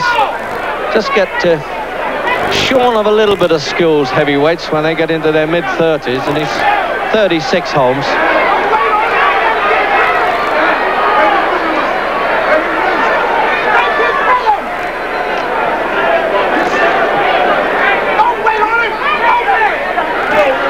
Well, I tell you, I haven't seen an expression on Holmes' face like that since he won the championship in a marvellous fight against Ken Norton here in Las Vegas.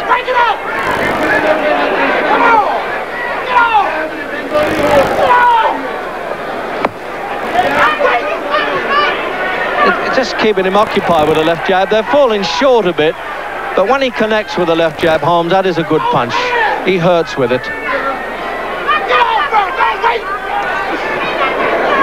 That's the plan, I think, the left jab, and then try and throw the right hand over, the old 1-2.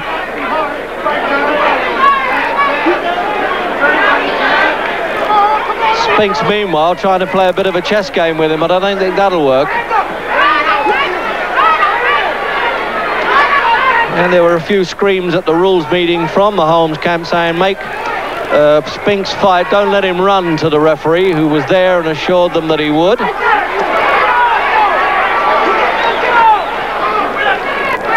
Holmes came in 7-5 favourite, and yet there was a lot of smart money among the fight traders for Spinks, I must say. Whoop.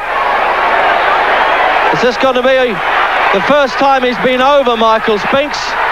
He's been threatening the right hand right from the start.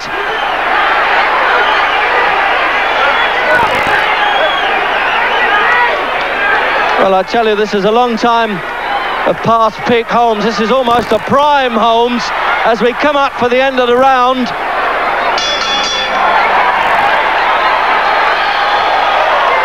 Well, there you see the comfortable carpeted floor there, but this fellow's not so comfortable after taking that right hand. No change of expression on his face. It's so long since he's been beaten, I should imagine he'll wonder what that feels like. Now, let's have a look at some replay there with that. been clubbing him a bit, a little bit off balance.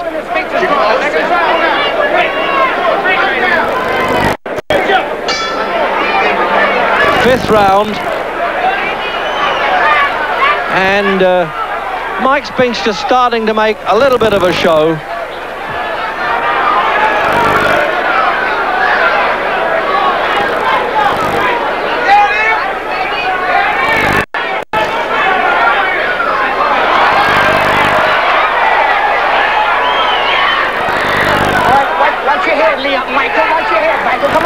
I'm surprised they're not talking to each other there, really. He's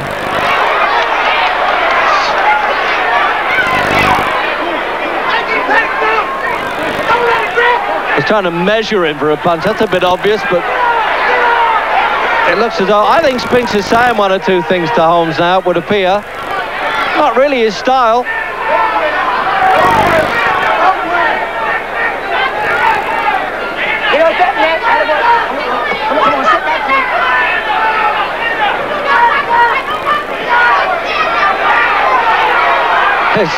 Spinks' mother shouting behind me, get on with your fight, don't talk to him.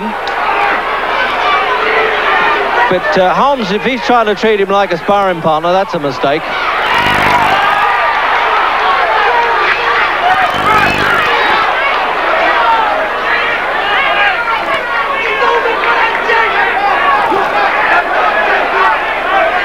Well, he's playing peekaboo behind the gloves there, isn't he? But there's so much for defense, of course, but particularly in the American fight game, you've got to be aggressive to get the decision. Bit wild with the right hand.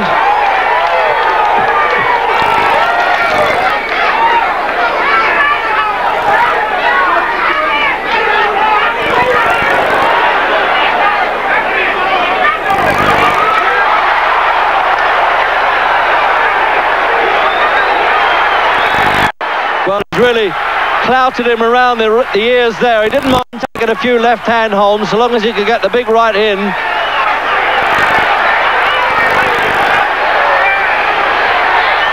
Sometimes Spinks gives the impression of being distressed when he really isn't. But I don't think he's looking too clever at the moment.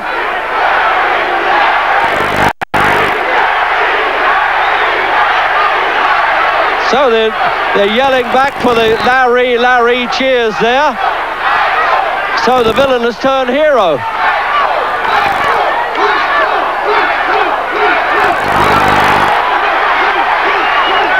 Unbelievable sound in this, well, more or less carpeted convention hall. It's sort of, the acoustics are unbelievable. We're getting deafened here with them.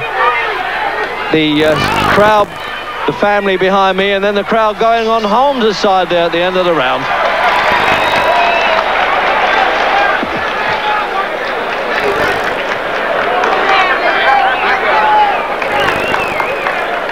So that's when he took the left jabs and didn't mind, but that was when he copped for the right hand. So in replay there, just thumping away the jabs, and then he took the right hand. That was the one the crowd cheered. From the overhead camera in that replay, look, prodding away, and then he has to pay for it.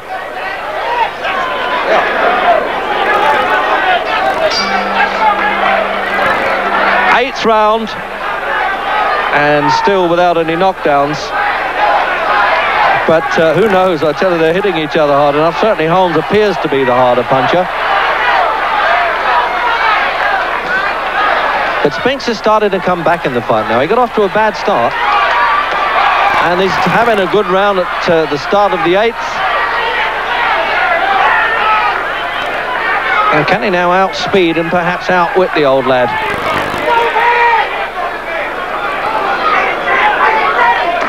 Just to remind you, there was only 1 point on 2 judges' cards when they fought before against Holmes, and he's still pretty angry about that.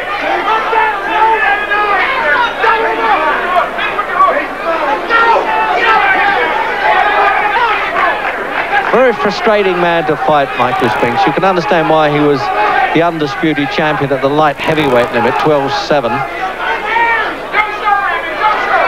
Nobody could get near him. He was really a class above everybody.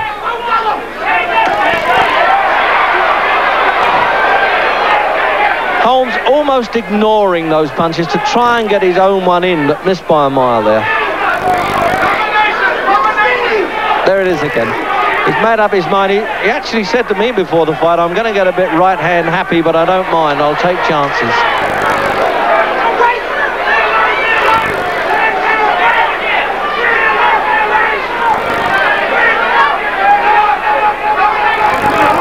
It's always been the stalking tactics by Holmes. Trying to cut the ring size down a little bit on Spinks's movement.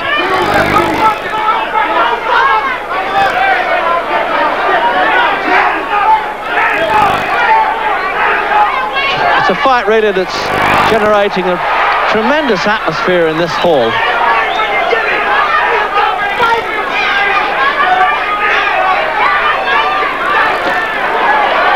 Having some success with the left hooks again, Spinks.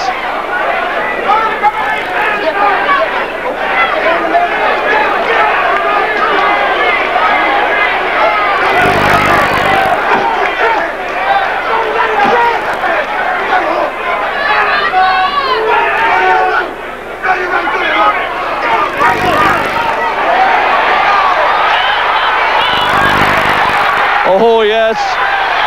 Spinks said he's going to take over in the second half of the fight, and he's trying to start it that way. But Holmes is going to match him heart for heart, if not punch for punch, I'll tell you that. There's never been a game of heavyweight champion than Larry Holmes. Now it's Spinks' turn with the left leads. Whoa, what an exciting round.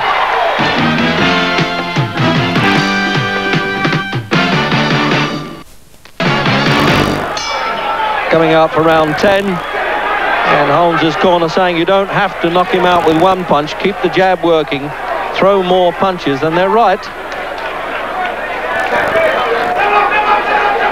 But if this keeps up, 2:15 rounds, I think the judges might have another mathematical problem.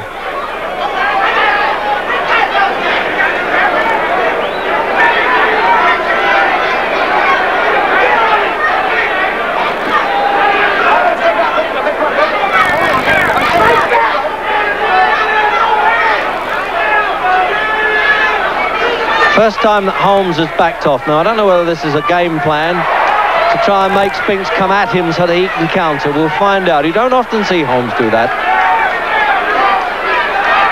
Might be lulling him into a sense of full security there, really, but on the other hand, I'm not sure that Holmes, a little bit of timing's been missing.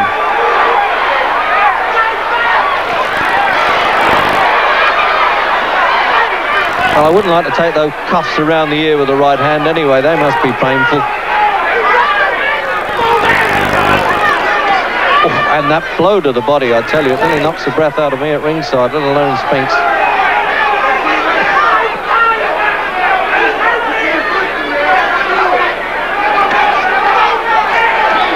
Oh, yes, he's listening to the corner, Holmes, all right now. He's really trying to throw a few more punches and make them count. But Spinks keeps nagging away the whole time. What a difficult man he is to fight.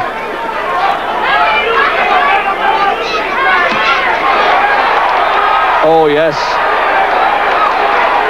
The crowd knew it, and certainly Holmes knew it that he got caught there, all right.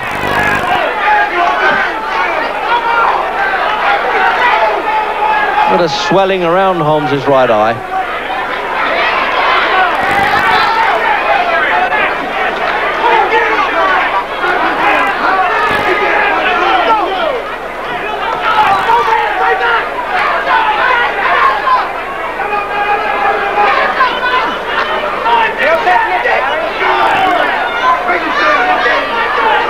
I always call this part of a fight a bit of a breather. Sometimes these fighters know that if it's going 15, around this part, they like to try and stall a bit. But not in this case. Holmes has tried to, but Spinks won't allow him. He's winning the round. And then he comes back with the right hand to prove you wrong.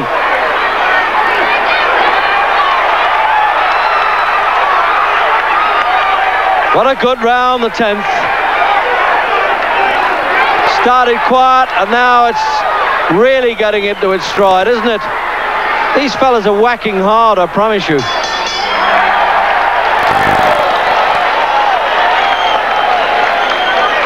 And this is when the going really gets tough, isn't it?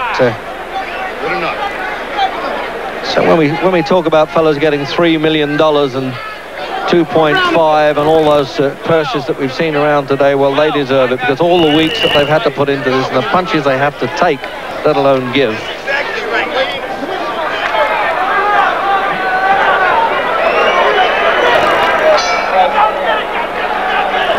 Round 12. And remember, it's 15, not the 12 round distance.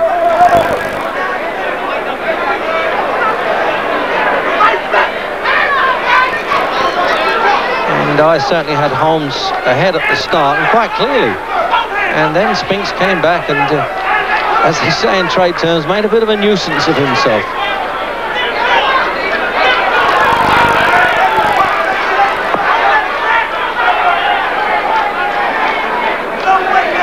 But some of the critics who thought maybe Holmes couldn't get himself back into really good fighting shape again, I think have been proved wrong, whatever the verdict now.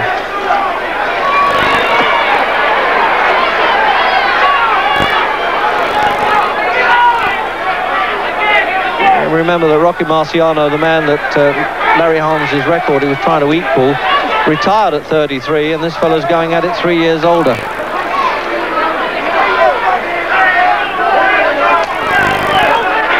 Quite a sizable bump around Holmes' right eye, but that's it. There's no sign of blood anyway on either boxer.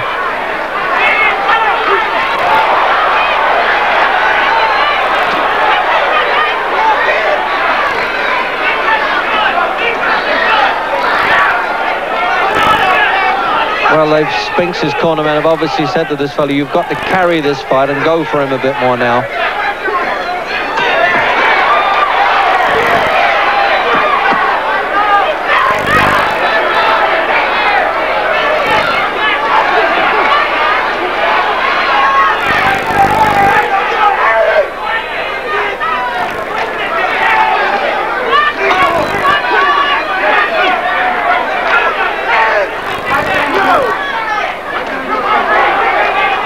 Well, they're having to draw their courage up from their boots now, I tell you, and the fitness and all those hours over the weeks of road work that they have to do. And it's needed at this stage. Survival of the fittest by the look of it.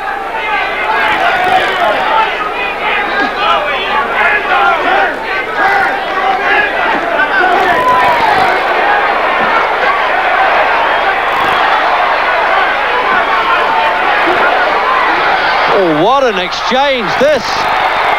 Crowd on their feet. Spinks looking more at the referee than he was at Holmes then.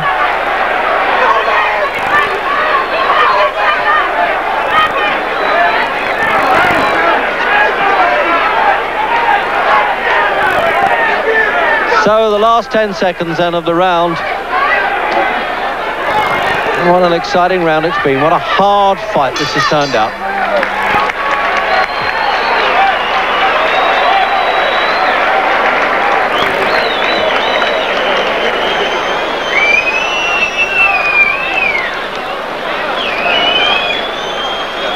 Suck it in, baby. He's got to suck that air in. So co-promoter Butch Lewis seems to be quite happy with his lot. He thinks Spinks is ahead. Look at him! Look at him over there! Look at the ice and everything on him! Let's go, damn it! What's he want?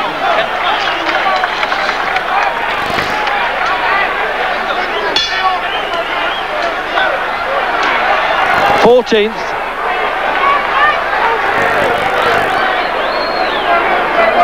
And they're really showing the old signs of battle as one would expect at this stage of a fight, because it's been a hard one.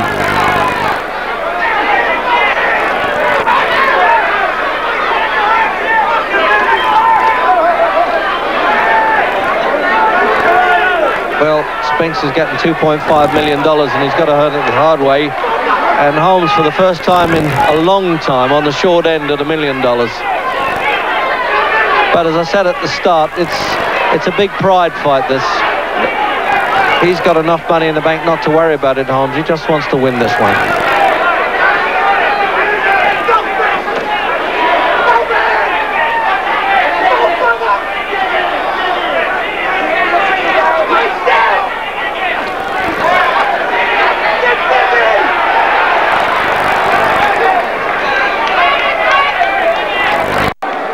if either of them can really make a mark in these last 2 rounds and really dictate. If there's been any fence sitting by judges, that's what they'll go with. The guy that does the best in the last 2. Remember the last fight, the judges had them even coming out for the last round. At least 2 judges did.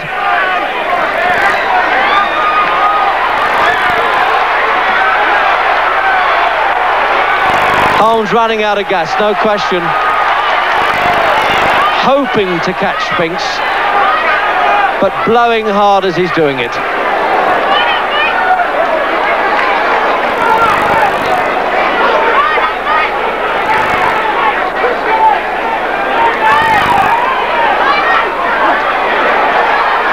Oh, he nearly went down there. He was winning that part of the round and got tagged with the right hand, Spinks. Did well to stay on the feet, but only just. In the 14th, the crowd going mad. Can this man recapture the championship again, Holmes? When he was really sagging himself there, he was blowing hard. Just the way he's looking at the referee there, he shouldn't be doing that, Spinks. He should be worrying about where the other man's coming from. He's got just enough time in the round, but not too much.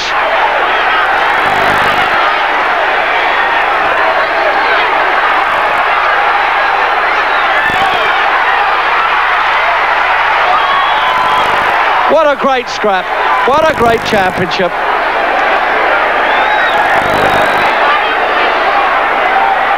So he can't do it in this round, I wouldn't have thought. Nope.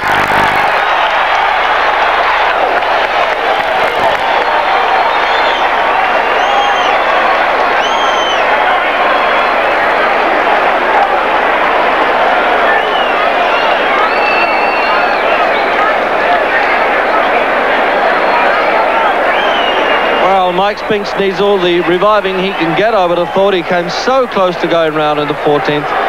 Now let's have a look at that punch. Now he was well winning at that stage, left himself open and nearly paid the price, and did well to instinctively get away. He's going to take every deep breath that's imaginable, because if he doesn't get the decision, I would think this has got to be Larry Holmes' last fight. So here's, have a look at that replay now. Scuffling away and then got caught with the right hand. There it comes.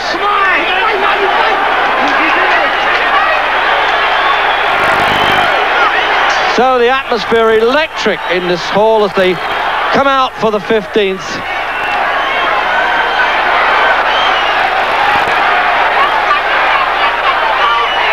And it's a long time since I've seen so much tension in a heavyweight championship as this one. Great turnabouts. Holmes starting as though he was going to win it easily. Michael Spinks coming back. The crowd almost divided in their cheers. And how they survived with an actual count for 14 now and a bit rounds, it's incredible to me.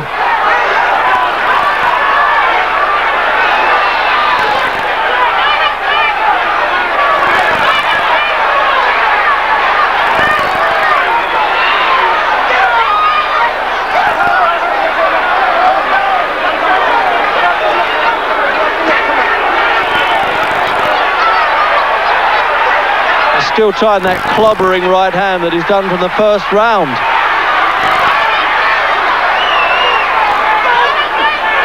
But Holmes just hasn't been able to catch Spinks correctly with it most of the time. It's been at the side of the head. So the younger man inevitably got to make a flying finish. I say younger, 29's no baby in the fight game.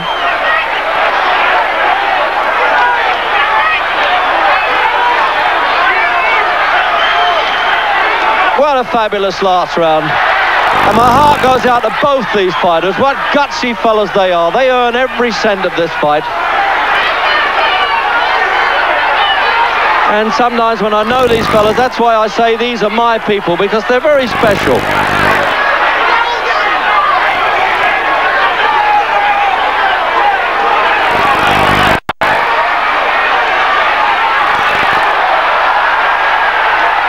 the crowd on their feet again because Spinks has been hurt. He was winning that side. One punch from Holmes changed it around again. Can he put any more together?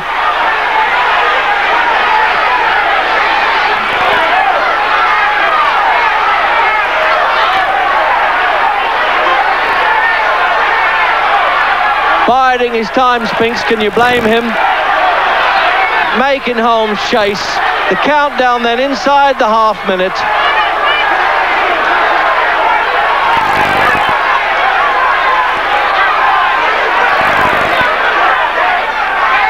And they literally have fought to a standstill.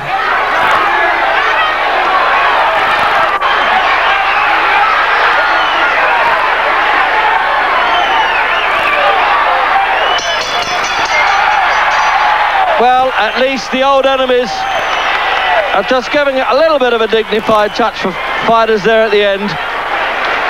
And I think they both respect each other's courage, if nothing else, apart from their ability. And there'll be some sweaty palms and hot rival supporters now waiting for these scores to be produced.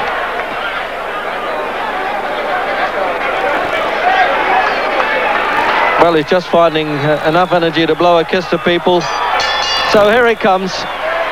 Ladies and gentlemen, here is the decision of the judges. Judge Frank Burnett scores 144 Spinks, 141 Holmes. Judge Joel Cortez scores 144 Holmes, 141 Spinks. So there's the third judge now we're waiting for. Judge Jerry Ross scores 144, 142 for the winner by a split decision, and still. So Spinks has won it on a split decision. It was so narrow last time. We've got a photo finish for the second time. And here's the face of a man that I doubt whether we'll see again in Larry Holmes, because where can he go from here? What a great fight. And quite honestly, it was so close, I really wouldn't want to argue with the judges. On sentiment, I might have said, well, he really deserved it a bit, Holmes.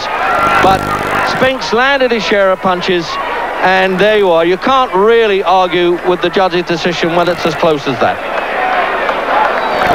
When you were waiting for the decision, did you have any doubts about it? No. I felt that I became very impressive from the 6th round on.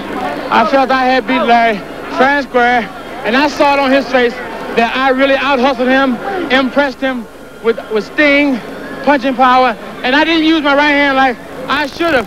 Butch was telling me on and on, use both hands. But I knew when I threw the right hand, he would counter with a good right hand, which he tried to do all night. Hit me a number of times with the right hand, but they never were, I guess, effective until later rounds, until he caught me when I was a little limp, a little fatigued and everything. Did he say anything to you at all at the end of the fight? No. He didn't disagree with the verdict? He didn't say anything. He told me when I went to the corner to shake his hand, he said, "You took the fight, babe." Oh, well, at least that's what he said. That was behaving like a champ anyway. Exactly. Who do you want to fight now, Michael? Well, anybody. Old women, old men. I like... Well, I'm not available, I'm afraid. Well, anybody that's holding the mic, I'm not crazy about fighting anybody, but bring them all on, Butcher match them up, I'll knock them down. I can say a lot of things, and it will get me in more trouble, and then I probably end up apologizing. I'm a champion. I think the world knows it. And even though that they played the games on me the last fight, and they tried to play games on me this fight, I sacrificed. I went through what I had to go through to get the fight. It wasn't the money or anything. It was just to try to get my dignity back for the fans around the world and for my kids and my loved ones. So what a sensational night here we've had at the Las Vegas boxing. You may disagree, though, when you see some of his early fights. Ron Lyle looking a little hefty in the midsection. What do you make of that? He looks trim. Ron Lyle looks really trim. I think he's going to go right at Cooney and try to stop him in the earlier rounds. Round one underway. Jerry Cooney in the white with the green stripe. Ron Lyle in the red trunks. Scoring is round by round. Winner of each round receives 1 for 4 points. The loser is 0. Referee and 2 judges score the fight. The bell will not save the fighter except for the final round. 3 knockdowns in any single round would end the fight. Mandatory 8 count. And the chant of Cooney.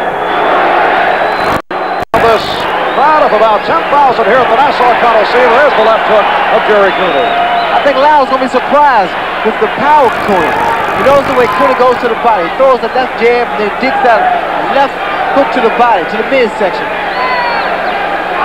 Ron Lyle can punch, but does not have fast hands or fast feet, and has a bad habit of dropping the left hand after he jabs. Can be hit with the right every time he drops that left. That's been his major problem. And Cooney able to land off the combination. When Muhammad Ali beat Ron Lyle back in 1975, he took advantage of that weakness by Lyle. Can be hit with the right hand. Right now, Lyle is trying to stay either outside his reach or inside those long arms. You know, I think he's trying to smother, see whether or not the younger man, Cooney, is going to try to punch himself out. Cooney is a converted southpaw. That left hook, the big punch, and he's getting it in.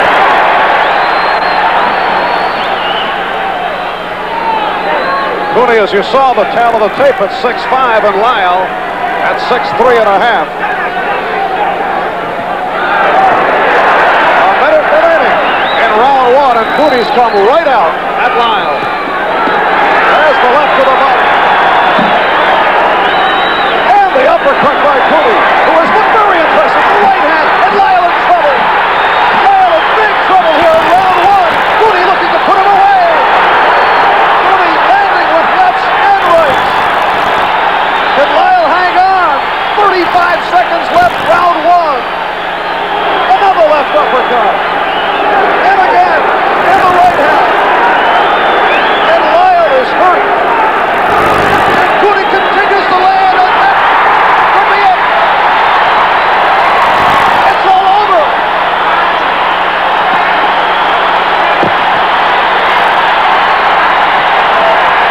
First round knockout for Jerry Cooney.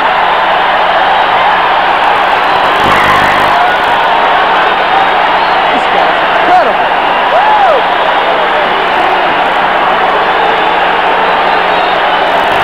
Here at the Nassau Coliseum, Jerry Cooney, Sugar, has done as advertised. The devastating left hook.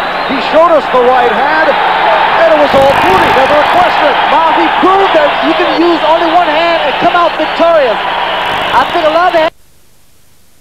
Ready at the Roberto Clemente Coliseum, finally, for the scheduled 12-round heavyweight fight.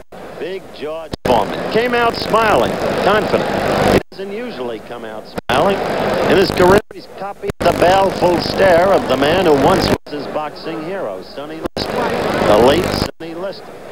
Now, as he gets to ring center, looking at Jimmy Young, getting ready to join him now. Let's see. Foreman's back to us. Jimmy Young not even looking at him. Now look at George. Somber. Using the stare. Well, it never worked for Liston against Ali. Didn't work for George against Ali. But that's Ali, who's been a super champion and a superstar for a decade and more. See if it works against Jimmy Young.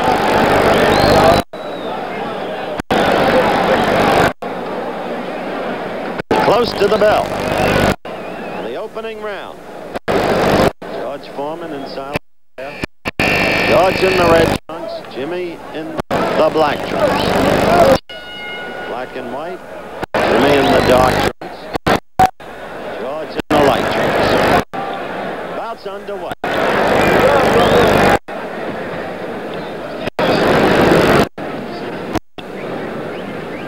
Jimmy Young, the quick left jab. His reach will surprise you. It is as long and maybe a half inch longer than George's.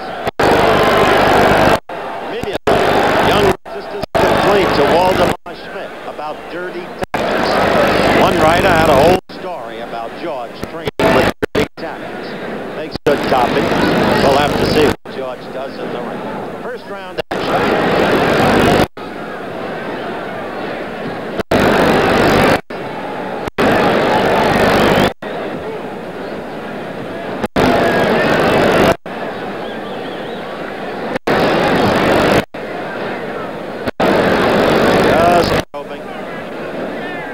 task not to get careless, not to get impatient. There's that quick left jab of George's. Even when it doesn't look like much, ask the man who's hit by it. It's like a lamppost, a pistol.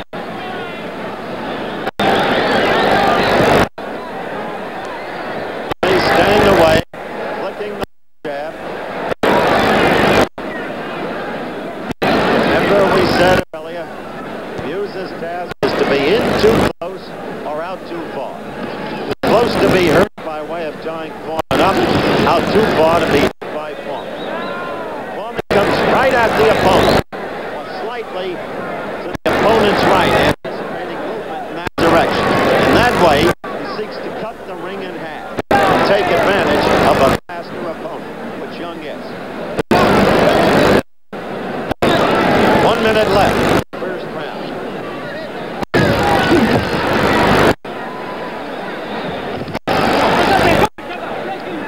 Clearly a tactical round. Feeling out process.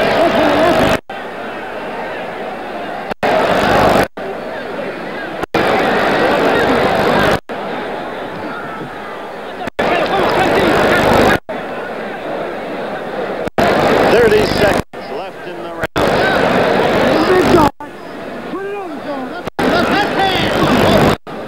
Physically, Foreman looks huge, and yet he's never been more trim. He looks so much bigger than Young.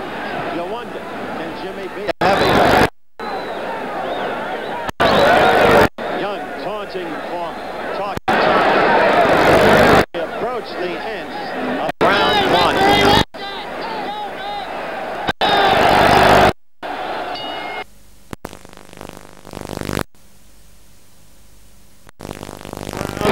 George Foreman, the red or the light trunks. Jimmy Young, the black or the dark trunks.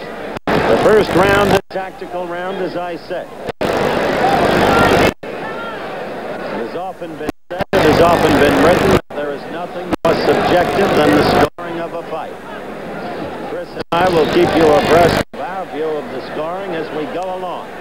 But if one thing was proved in the Young-Ali fight, it's very difficult to score a fight involving Jimmy Young. Because, you see, he fights in the main a defensive fight, very cleverly, using the counterpunch. However, against Ali, he didn't have the one-punch knockout fighter to worry about. He has that now with Foreman.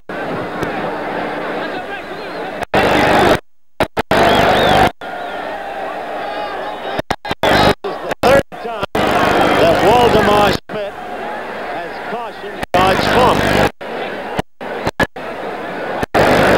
It's not like Olympic or amateur boxing, however, where a fighter will be penalized and lose points in the scoring of a round. Scoring on a 10-point must system.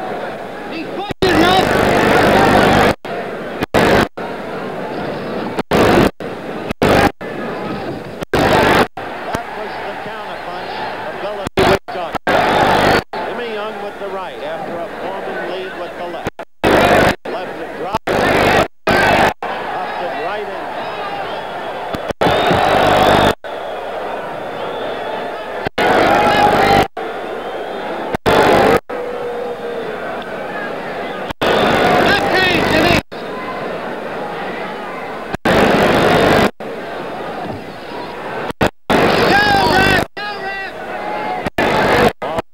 Off on Young.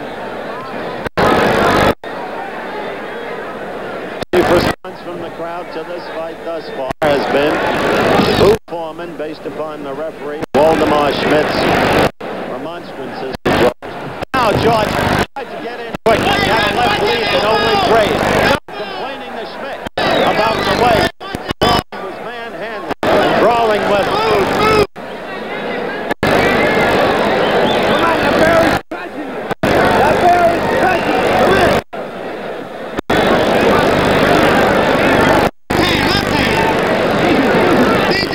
The countdown for the second round. In your lower right hand corner. Young with a good right. Instant rage. Went after Young. Young. Always a surprise. At least every fight we've covered with him.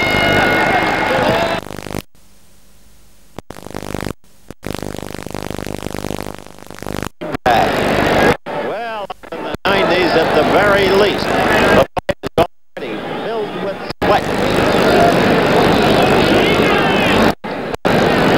The first 2 rounds, I think the principal focus would have to be on George Foreman's clear attempts to manhandle Jimmy Young the way he did Joe Frazier.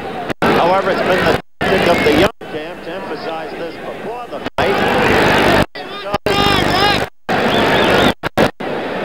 The Young corner keeps telling Jimmy, stay away, stick and move. Keeps telling referee Waldemar Schmidt, watch out for Foreman's tactics.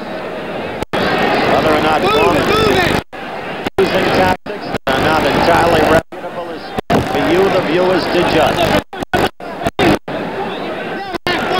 What he's been doing thus far is not very different from what any veteran fighter will do. Business.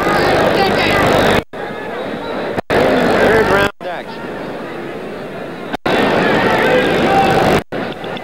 Foreman always the pursuer.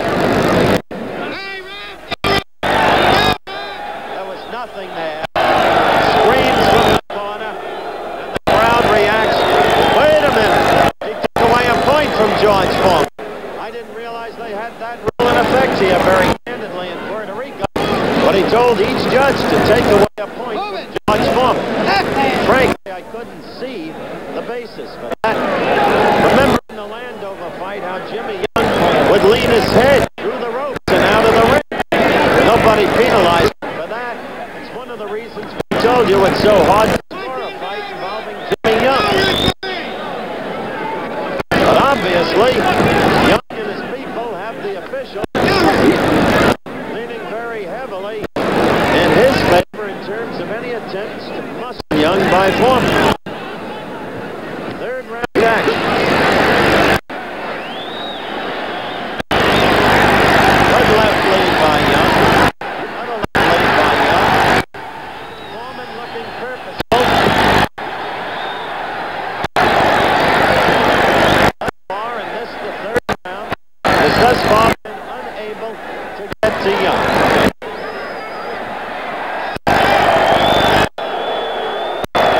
Again, Waldemar Schmidt cautioning Foreman. Young at every turn finds cause to complain about Foreman's tactics. And the crowd is reacting in Young's favor. We're almost at the end of round 3.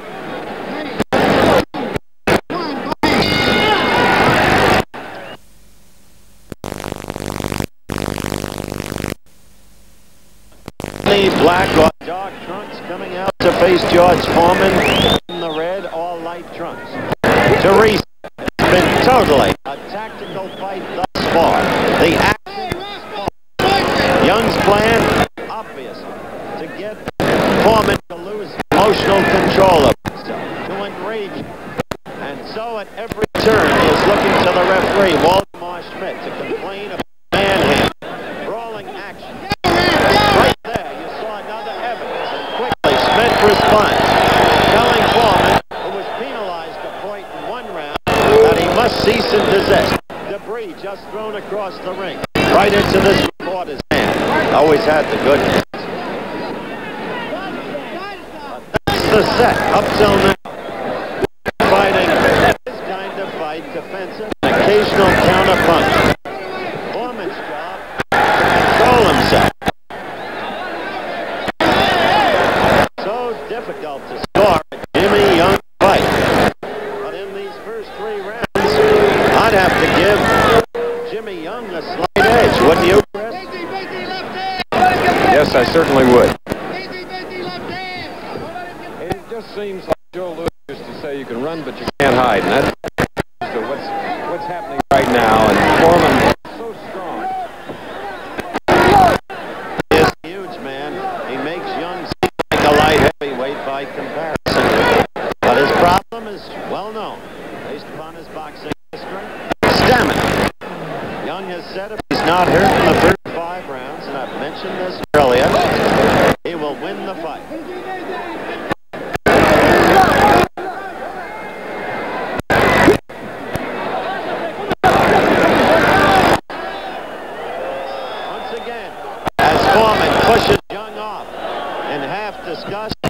Waldemar Schmidt cautions Foreman.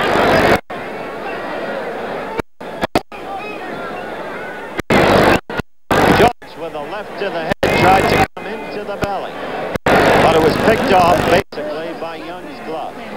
He's got such quick hands for defense.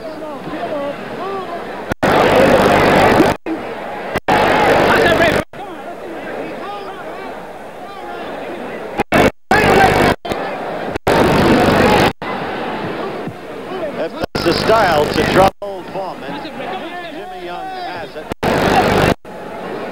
Many of us used to wonder why the late Yancey Durham ever gave George Foreman a shot at Joe Frazier in Kingston, Jamaica.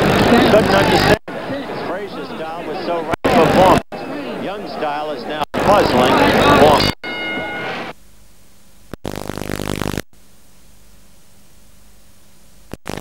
In George Foreman's face, he was just badgering A with his corner, B with some fans. The very thing from his point of view he must not do. We are coming to you live via the satellite from Roberto Clemente Coliseum. Scheduled 12 round of 5th round. Foreman against Young. Thus far, Young fighting his curious defensive style of fighting is clearly troubling Foreman. You know, Chris, they said Foreman had to punch shorter, and so he did against Frazier. Frazier doesn't have the quick hands that Jimmy Young does, and therefore Foreman doesn't have to keep his gloves in punching position so constantly against Frazier as he does against Young, and he is not keeping his gloves steadily in punching position. Have you noticed? Certainly noticed it, and there have been thud punches to the body that just happened there. Not really telling blows, because George very often hits with an open glove.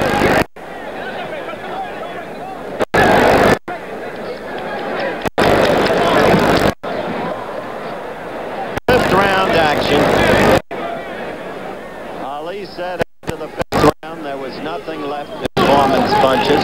Young said, as I noted 2 days ago, if I'm not hurt by the 5th round, it's over for Foreman. However, words are idle things. Let's see what happens in the ring.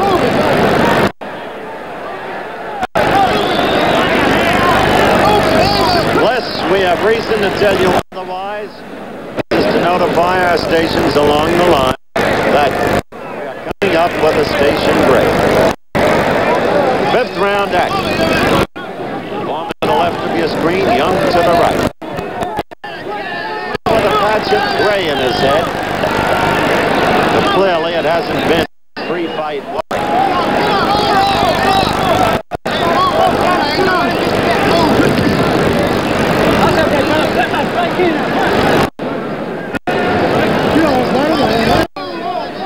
Fighters have had one key common opponent, Ron Lyle.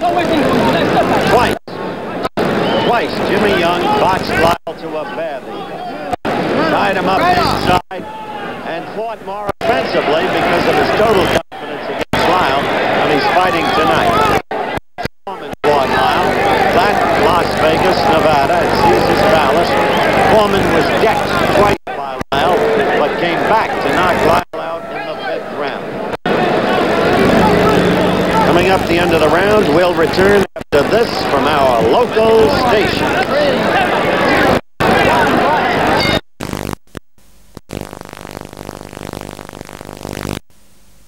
Action underway. Now a dull fight. For the average viewer, much too tactical. Foreman unable thus far to get on track. Young now, coming into the 6th round, looking more sprightly on his feet. Look at the foot movement. Young trying to get to him with the jab, but Foreman always the pursuer. Foreman there, attempting to go to the midsection. Might be a tendency here, Chris, for Young having 5 rounds to become a little more aggressive. Young's corner, they were very confident between rounds. Jimmy is ahead, and they have Jimmy fighting the kind of fight they want him to fight.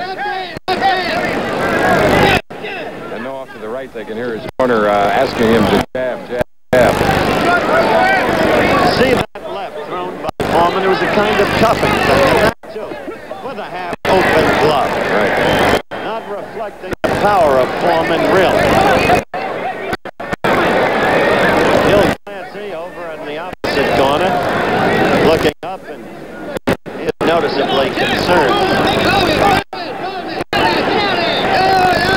6-round action. I don't think he looked for the one punch like Alfredo Escalera did against Ronnie McCarthy, ending it in the 6th round. The one punch, he's got to get some combinations here. Well, I'm not sure I agree with that, Chris. Not with the way Foreman can punch, but he's got to land.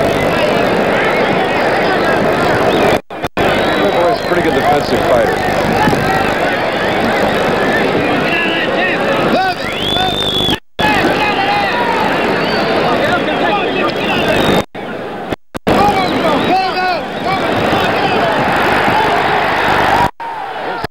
The skills of Jimmy Young. Foreman was let free by the referee. He lunged in at Young, and Young, who's a master at punches, picking punches with his gloves, and back with his own. Ooh, now that's flagrant right there.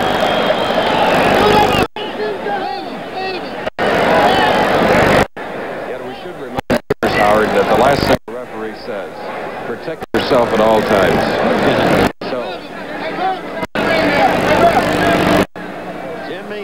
In this round has been just a touch more aggressive. Right there. Right.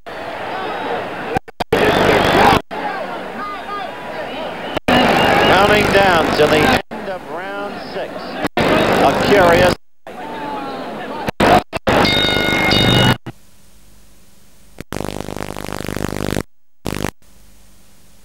And another fight. Jimmy Young, that's difficult to score, difficult to decipher. Foreman has been pursuing, but he's never gotten on track. He's been all tied up by Jimmy Young. Right there, Young was hurt. Right there, Young was hurt by a Foreman left. Now he's in trouble. Connected. Young is in trouble. He's going to have to draw on every boxing skill to survive. It happened with a quick shot.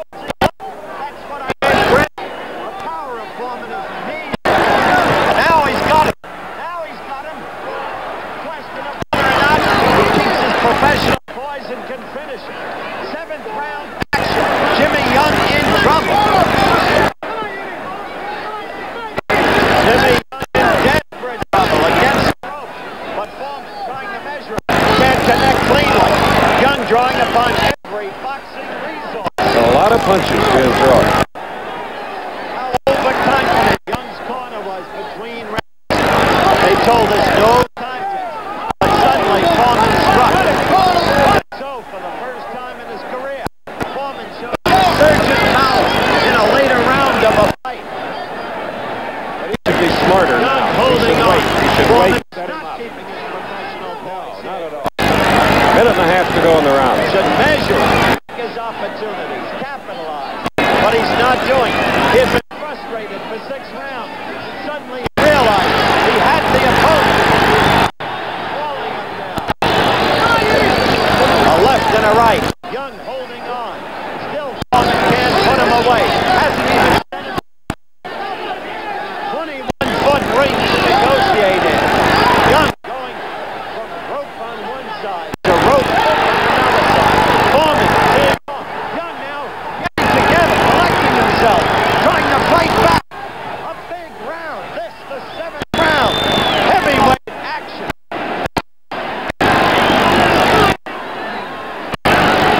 Foreman's on as we go toward the end of the round. 35 seconds left. Getting light. Look at Young.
a fight we were expecting, hoping for. Crowd chanting, Jimmy Young, Jimmy Young, Jimmy Young. Clearly the favorite of the crowd. That's one of the things that so emotionally disturbed Foreman his whole career. What, he kept saying to himself, do I have to do to be a crowd pleaser? Why won't they give me their cheers?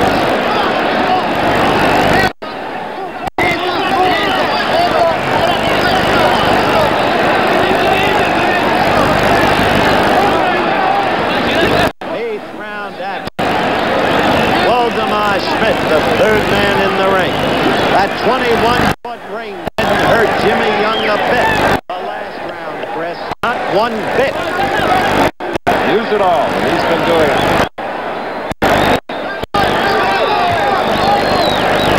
George Foreman wanting so desperately to put Young away.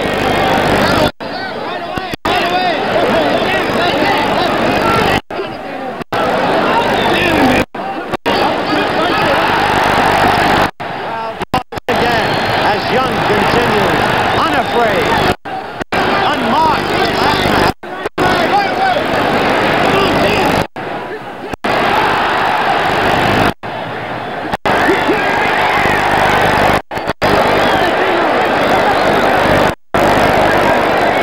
Oh, this crowd is getting its money's worth now. 8th round action. 40 seconds left in the round.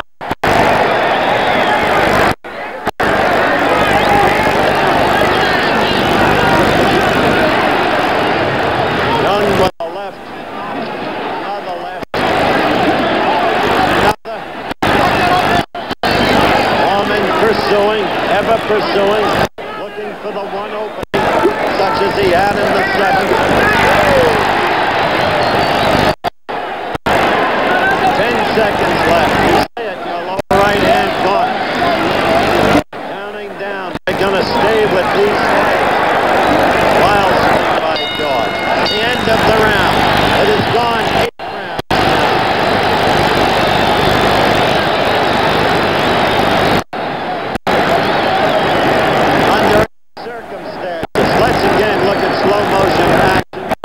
Let's look at Jimmy Young getting in a right and a left. This will be a closely scored fight. We think there's the left. The right was earlier. You saw it in slow motion. Then Young tying up Foreman. He's so effective at that. This fight, Chris, is going to be very difficult to score. Jack Levin over in Jimmy Young's corner just asked, how are you scoring? How do you see it? So they're beginning to get worried. George took the 7th round, and it looked like he was going to take the fight, but he couldn't do it. How do you have it scored, Chris? I have Young ahead because in my book he took the last 2 rounds. 9th round.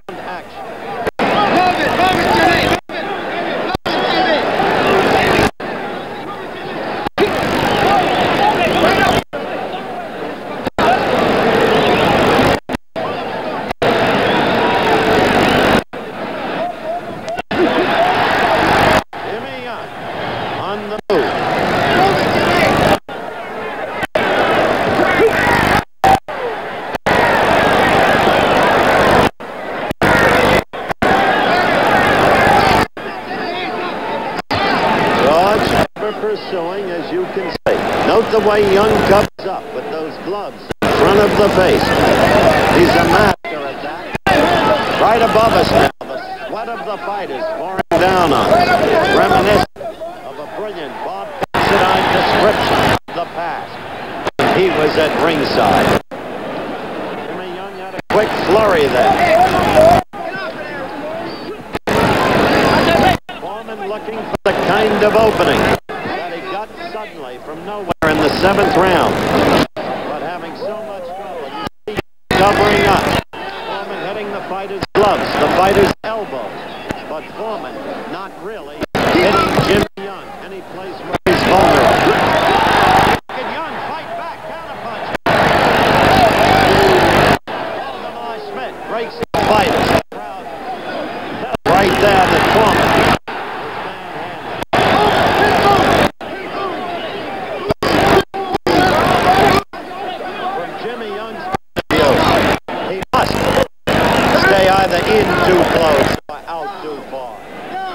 must, from his point of view.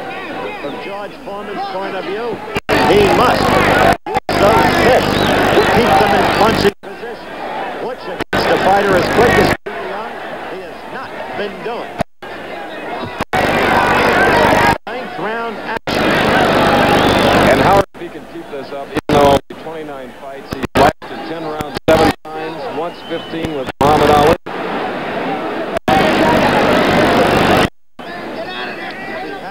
I have said on a number of occasions, Christopher, the Philadelphia Stars. Not the Philadelphia Punch, but the cleverness. Good left by you couldn't ask for a more masterful exhibition than he gave in the 7th round when Foreman had him ready to go. How he collected himself, held together, and wound up on the attack. Into the round coming up.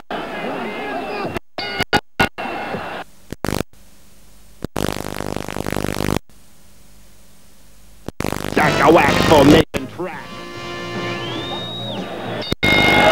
The bell for the 10th round. Remember, this is a scheduled 12 rounder. This is not a final round, just the 10th round. And what an interesting turn this fight has taken. Jimmy Young using every skill, using the size of the ring, using his poise, his self-possession, using his gloves to pick off the opponent's punch. Foreman has not too often had his gloves in position. Foreman, sometimes on the verge of losing his own emotional control. Quick to anger. Fought by the referee in the early going when he kept being accused of manhandling. Even at one point being penalized a point by the referee. There was a good left by Foreman. There was a good left. Now trying to capitalize. 10th round. Foreman punching wildly. Not short, direct, and crisp like they've tried to teach him, but reverting back, or so it seems to your reporter.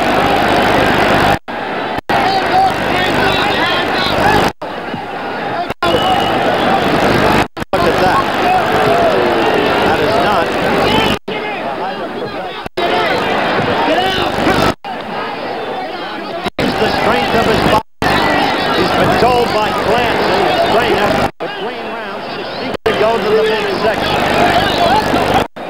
That tactic would have been far more effective earlier on in this fight because it's well known the body blows cumulatively destroy the stamina of the opponent. This is the 10th round of a 12-rounder. It's a little late. You saw how quick Young's hands were to get in there.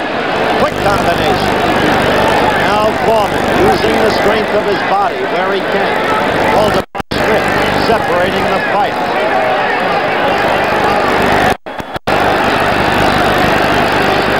Keep throwing the number of blows Foreman is going. From the awkward position he's throwing them from. And keep hitting air. Empty air. The arm. Very heavy.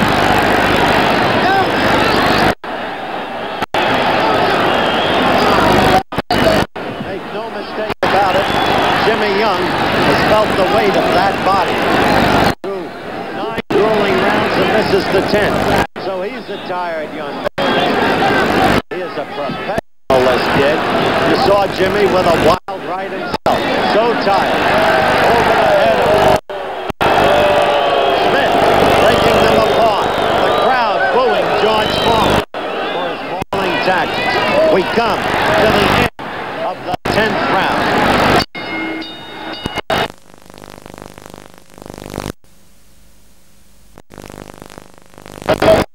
The bell for round 11, and there is puzzlement in the eyes and face of George Foreman. He really believed that he would get to Jimmy Young, and quickly. It has not happened. Here's Young with a left lead, scoring. Each fighter closed the 10th round dead tired. I suspect, however, that Foreman is most tired in the arms. He's caught a lot of empty air tonight. He's caught a lot of Jimmy Young's gloves. He's caught Jimmy Young primarily in the 7th round when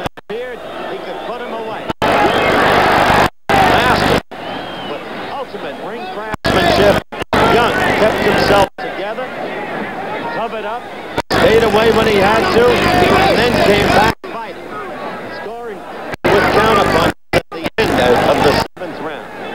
Now we're in the 11th. George Foreman has rarely had to go this kind of distance. He got knocked out in the 8th by Ali, as you all know. Twice he had to go 10 rounds against Gregorian Walter. Look at Young working to the midsection as he's in close with Foreman tied up. And then once he went 10 rounds against Levi Foreman. Same spelling as my director, who is 1/3 of 40 size. I refer, of course, to Chet 40. Jimmy Young growing in confidence now. He began trying to take the offense in a limited kind of way in the 9th round, having survived what he did in the 7th. Look at him walk away, hands inside.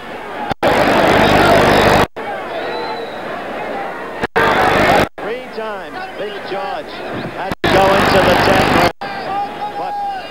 I have no present recollection of him ever having to go into the left. Foreman off balance. And the coach, Jimmy Young, working him over.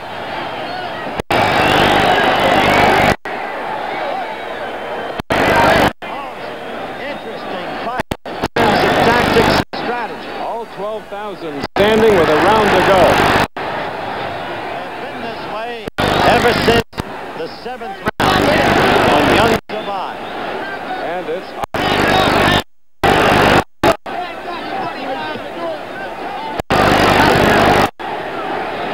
Foreman's eyes are bright.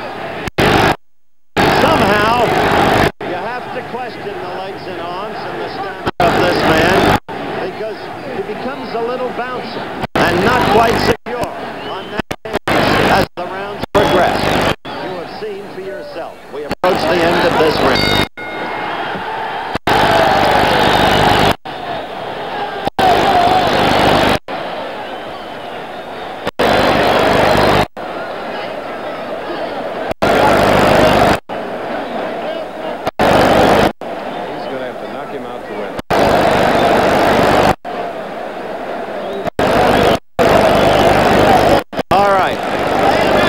George Foreman being spoken to by Gil Clancy, who is really a disturbed man. Look at Clancy's face. Clancy shouting. At this point, he may figure George has to look. There's the left lead by Young, and look at that right. Right in through Foreman's guard. The arm's too tired. The hand's too tired to cover up. That's what Jimmy Young has been doing in the last 3 rounds, beginning with the 9th round. And now hang on. Foreman wants to knock out, and I think he needs it to win. Well, you know, I've had so many experiences, Chris, with these judges and these officials. You hesitate to call. I have Young ahead on my call. So do I. 12th round action.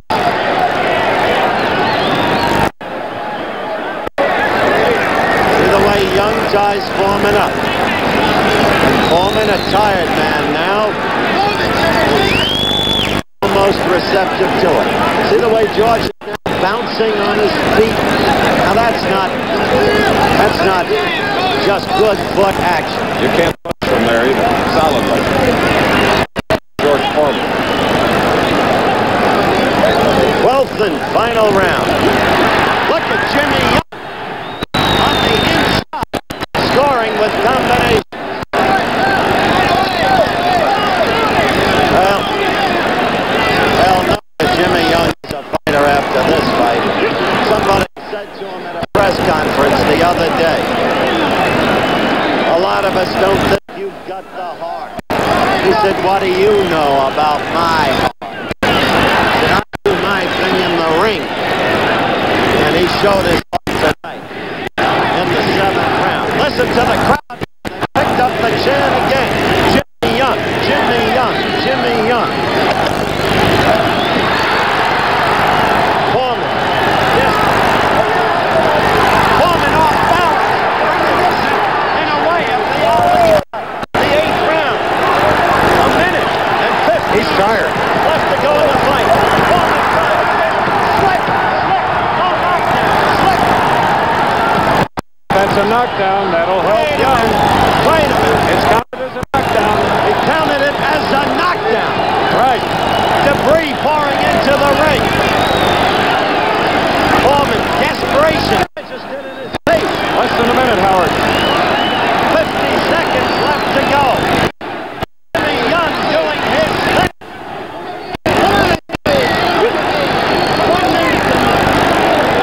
Still thought it was a sweat festival. I didn't see a clean blow. But the referee saw it as a knockdown. So the eighth. Look at Young. Foreman with a half minute left.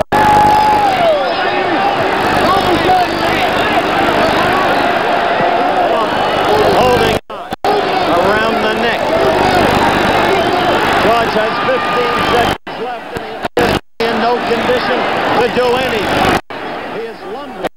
He's looking at the clock. 5 seconds. This fight is over. Look at that crowd get to its feet. Look at Jimmy Young right above us at ringside, waving his arms aloft in what he feels is certain victory. You talk about figuring out how to fight an opponent. You talk about going into a fight with a fight plan. That's what Jimmy Young did tonight, and he made it stick from beginning to end. I'll go on record right now, Christopher. I think Jimmy Young cleanly won this fight. Here we are in that 12th and final round. George Foreman on the left and Jimmy Young on the right. That little left hand off balance and her high right glancing off the board. And now see if there was, well, there wasn't a little bit of a shove, but he put down, his gloves touched the canvas, and we checked with Ishmael Fernandez, one of the judges a moment ago, and it is scored as a knockdown. Now we have to listen very closely here along with you on the scoring. The referee Vladimir Schmidt, worldwide in reputation. Ishmael Fernandez, the judge. Frank Gelb, the manager of Ryan McGarvey, who lost on a TKO at 2:03 of the 6th round against the world champion, was the other judge, along with Cesar Ramos, as we go to Howard in the ring. Howard? All right, Chris, as usual, the bedlam scene. I'm with Jimmy Young, but we're still awaiting the official decision. Jimmy. He wants to talk to George Foreman, understandably, for just a moment. All right. As you can see, I have George and Jimmy both here. We're awaiting the decision. George, first your comment on the kind of fight Jimmy Young fought. No comment? Okay. Jimmy, your comment. You made your fight plan stick as you saw it. Yes. Although I got hurt real bad, I think it was the 5th round. To tell the truth, I didn't really think I was going to make it. It was the 7th round, Jimmy. 7th, I don't even remember. I think it was desperation. Desperation, you say, kept you alive. Here's the decision. 116, 112 y millón.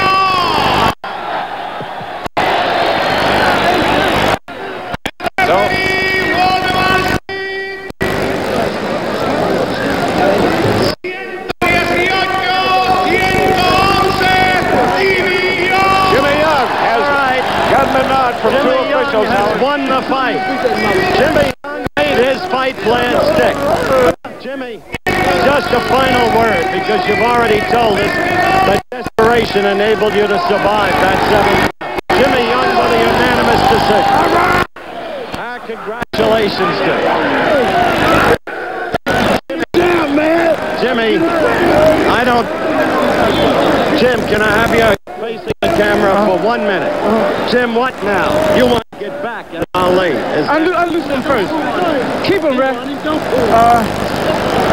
You want Ali. Ooh, somebody's scratching me. Please. Yes, if he wants to fight. If not, or if he doesn't return to the ring, we'll fight the other top contenders. Perhaps the winner of the Ken Norton, Dwayne Bobbitt fight, or whoever my managers and Don King get together with. Well, you remember once you were Norton's sparring partner for his second bout against Ali.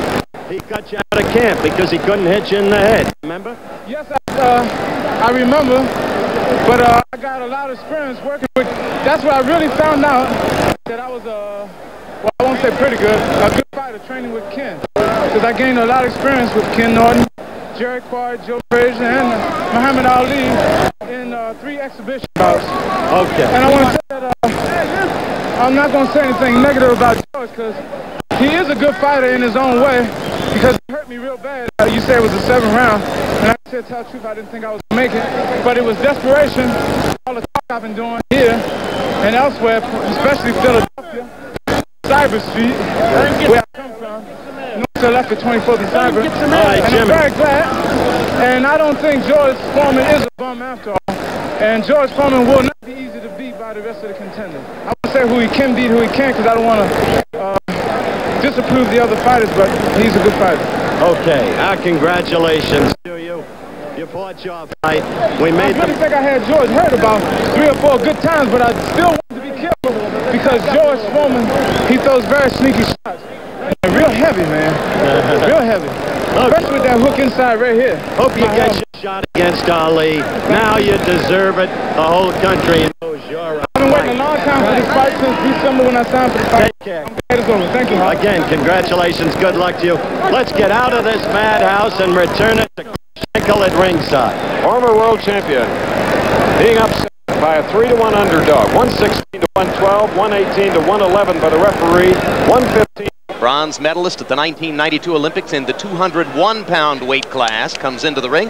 There's the record, 22 wins, no losses, 18 KOs, 8 first-round knockouts for the man who's a little bit of a look-alike for the early Mike Tyson, his 5-foot, 10-inch swarming style.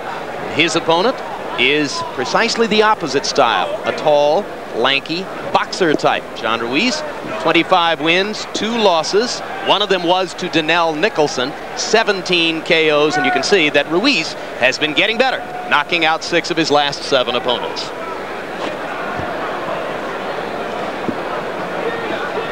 We've seen very, very few heavyweights out of Puerto Rico. The last one was someone named Joe King Roman, George. You remember Joe King Roman, don't you? I had a slight visit with him. Yeah, it was a short visit. Yeah, but less than a round in Tokyo. He was a bona fide contender, though.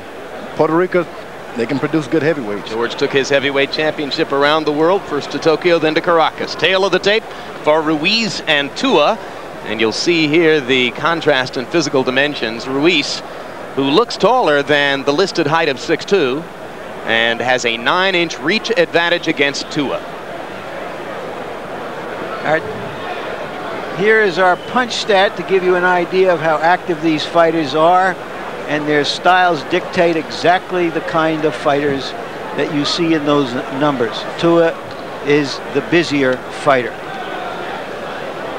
Ruiz, however, throws a tremendous number of jabs. I don't recall a heavyweight who threw that many jabs. I'm not even sure Ali did. Rules of the bout with our unofficial ringside scorer, Harold Letterman. The David Tua Johnny Ruiz fight is scheduled for 12 rounds. There is no standing 8 count, no 3 knockdown rule. Only the referee can stop the fight, and you cannot be saved by the bell in any round, including the last round. Jim. All right, thank you, Harold. Let's go to ring announcer Michael Buffer for the pre-fight intros. Gentlemen, by way of Bally's Park Place of Atlantic City, welcome to Atlantic City's Convention Hall, where tonight main events monitor in association with your undisputed, undefeated king of beers, Budweiser. This Bud's for you. Present an evening of professional boxing in the heavyweight division. This card tonight is dedicated to the memory of Dan Duva. All the bouts you see tonight are sanctioned by the New Jersey State Athletic Control Board, Boxing Commissioner Larry Hazard Sr., Chairman Jerry Gormley, Board members Gary Shaw and Al Daniels, Deputy Commissioner John Greco. Our physicians at ringside are Dr. Frank B. Doggett, he's the chief physician. Attending physicians are Dr. Eric Wormser and Dr. Ronald Woods. The timekeepers tonight are Arthur Spell and Roosevelt Gilbert. This first bout is sanctioned by the World Boxing Council Supervisor at ringside, Anibal Miramontes. The 3 judges scoring the contest will be Harold Lawrence, Barbara Perez, and Jack Woodruff. And when the bell rings, the man in charge of the action, your referee, Tony Perez. And now, ladies and gentlemen, 12 rounds of boxing for the WBC International Heavyweight Championship. Introducing first, fighting out of the blue corner, wearing black trimmed with white letters and weighing in at 225 pounds. He comes to us from Auckland, New Zealand with a perfect record of 22-0, 18 KOs to his credit. Ladies and gentlemen, introducing the undefeated challenger, David Tua. Come on, this is good. Come on. And his opponent across the ring, fighting out of the red corner, wearing white, trimmed with blue letters, and weighing in at 219 pounds. His record an outstanding one, 25 victories with 17 KOs, only 2 defeats. He comes to us tonight from Chelsea, Massachusetts. Ladies and gentlemen, presenting the WBC International Heavyweight Champion, John the Quiet Man Ruiz.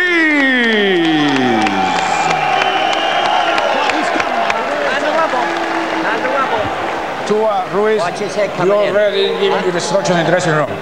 2 things you must remember: obey my commands at all times, and most important, protect yourself at all times. Any questions? Shake hands. Good luck to both of you. There's a lot of interest in Tua because he comes out of that fabulous school of Marciano and Frazier and Tyson, that type of fighter, but he's going up against the best schooled of the young heavyweights out there. Ruiz, who is a stablemate, incidentally, of Lennox Lewis.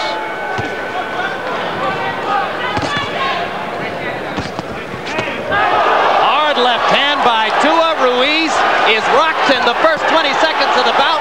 Down goes Ruiz.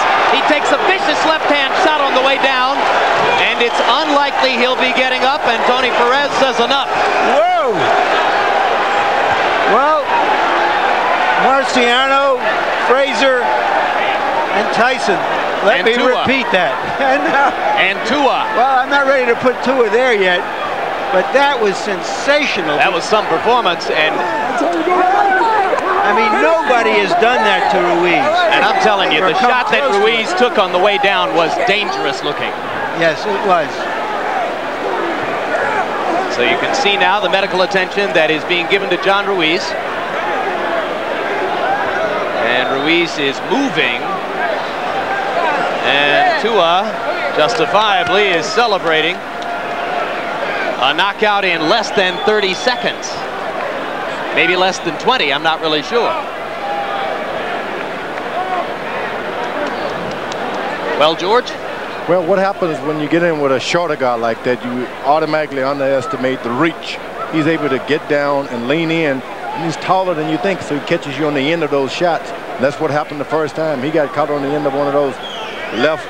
I don't know if you want to call it a hook, but it was a left. Yeah, Ruiz call it a hooker cut.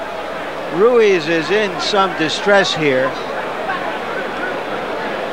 The last shot was just, the referee couldn't do anything about it. The action just got away from everybody. Right, it came too quickly while he was on his way down. Yeah, normally what happens when a fighter reflexively throws at a guy who's going down like that, they usually miss. Because after all, you're going after a moving target. Yeah. It just happened that Tua landed about as flush as you can land. You have to have a lot of bravery as a referee. He's getting up. You know, this show is being shown down in New Zealand where it's 3 o'clock on Saturday afternoon, and I imagine there are a few people down there celebrating. There's the first left hook. And it's interesting what you said, George, about a fighter like this doesn't look as tall as he really is because of the way his body is built. People have a hard time believing, for example, that Mike Tyson is 5'11", yet we measured him one time, and when he's standing upright, indeed he is around 5'11". So he did underestimate his reach. You think you stepped out of the range, but no, you have not. Here's the punch that really did it. And that was a vicious, vicious punch.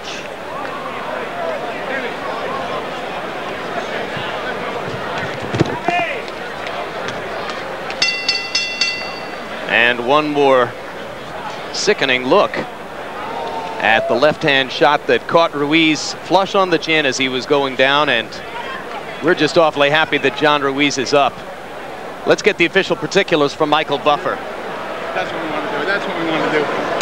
Ladies and gentlemen, at 19 seconds of the very first round, referee Tony Perez waves off the 10 count and calls a halt to the bout. The title changes hands. The winner and new WBC International Heavyweight Champion, still undefeated, David Tua. Well, George, what can you prove in 19 seconds? Well, now he's establishing himself now as a left hooker. Every time he's out, you're going to scout him, and all the fighters watch out for that left hook. Now it's on him now. He'll never be able to escape it. But he's established us. He has punching power. No question. That is the weapon to watch. Let's go to Larry Merchant in the ring. All right, congratulations, David. It was a very, very short night's work.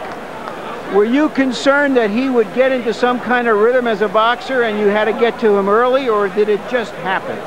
Oh, first of all, thank God for giving me the strength and the courage, enables me to win the fight tonight. What can I say? I got lucky. Well, not everybody could get that lucky, but you tell us what happened. Did you have a game plan? Was it to overpower the boxer?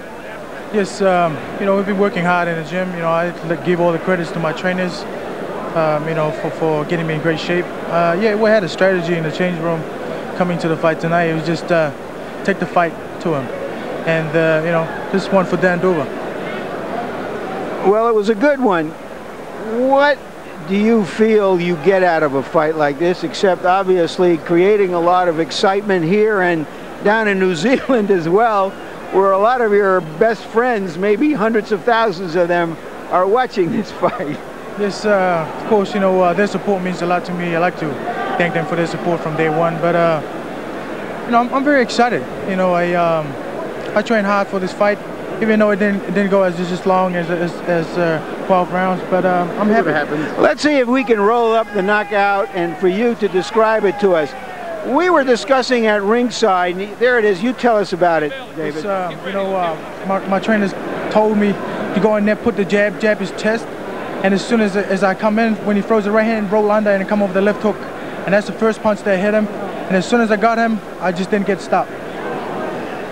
From your, because you're built the way you are, is your size and reach underestimated by opponents? Yes. Yes, I do. You know, because I'm so short and so small, you know, they underestimate me, and I love that. I really love it. Well, I don't think they're going to underestimate you in the future.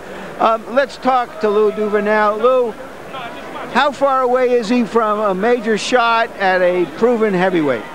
Well, we'd like to fight Mike Tyson tomorrow. This kid can punch. This kid can punch. He does everything right. He learns. And physically he's good, mentally he's good, and he wants to fight. And he says, tonight, Lou, I'm going to prove to you that I can fight. We've been bringing him along slow.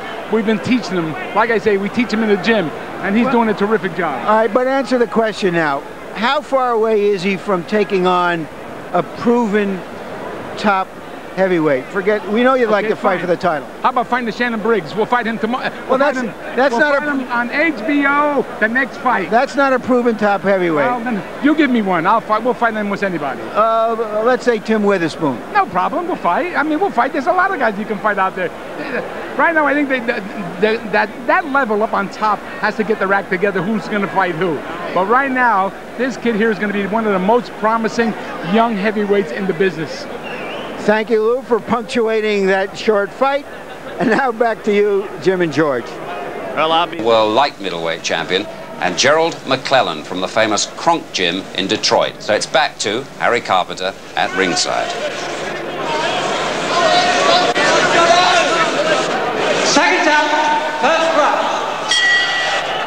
Mugabe, the former WBC light middleweight champion, wearing the white trunks against the 24-year-old Gerald McClellan, originally from Milwaukee, Wisconsin, and now fights out of the famous Kronk stable in Detroit. McClellan wearing the orange or golden trunks against John McGarvey, who's now 31 and has one of the most extraordinary records of any professional in the world. He's never had a fight that's gone the distance, and he's had 41 of them. He's won 38, and he's hurt a right hand from the young man McClellan, and McGarvey's over in the opening 30 seconds. And this was a fight everybody thought couldn't possibly go very far because these are two big punchers, and McClellan, who's had only 24 fights, has already shown the power of his right hand. McGarvey is 31 years old now and looking very vulnerable to anything that hits him on the chin. But McGarvey has had many wins in the first round, and it wouldn't be beyond him to come back with something similar. So this WBO middleweight championship already proving to be quite something. The older man in the white trunks, not a hair on his head.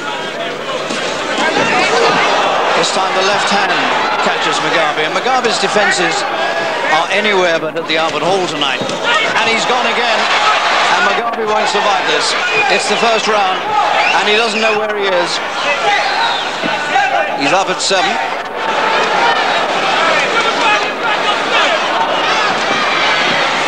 And McGarvey is ready to be taken, I'm afraid. The former world light middleweight champion, now all too vulnerable to heavy punching. And McClellan of the United States has won the vacant World Boxing Organization title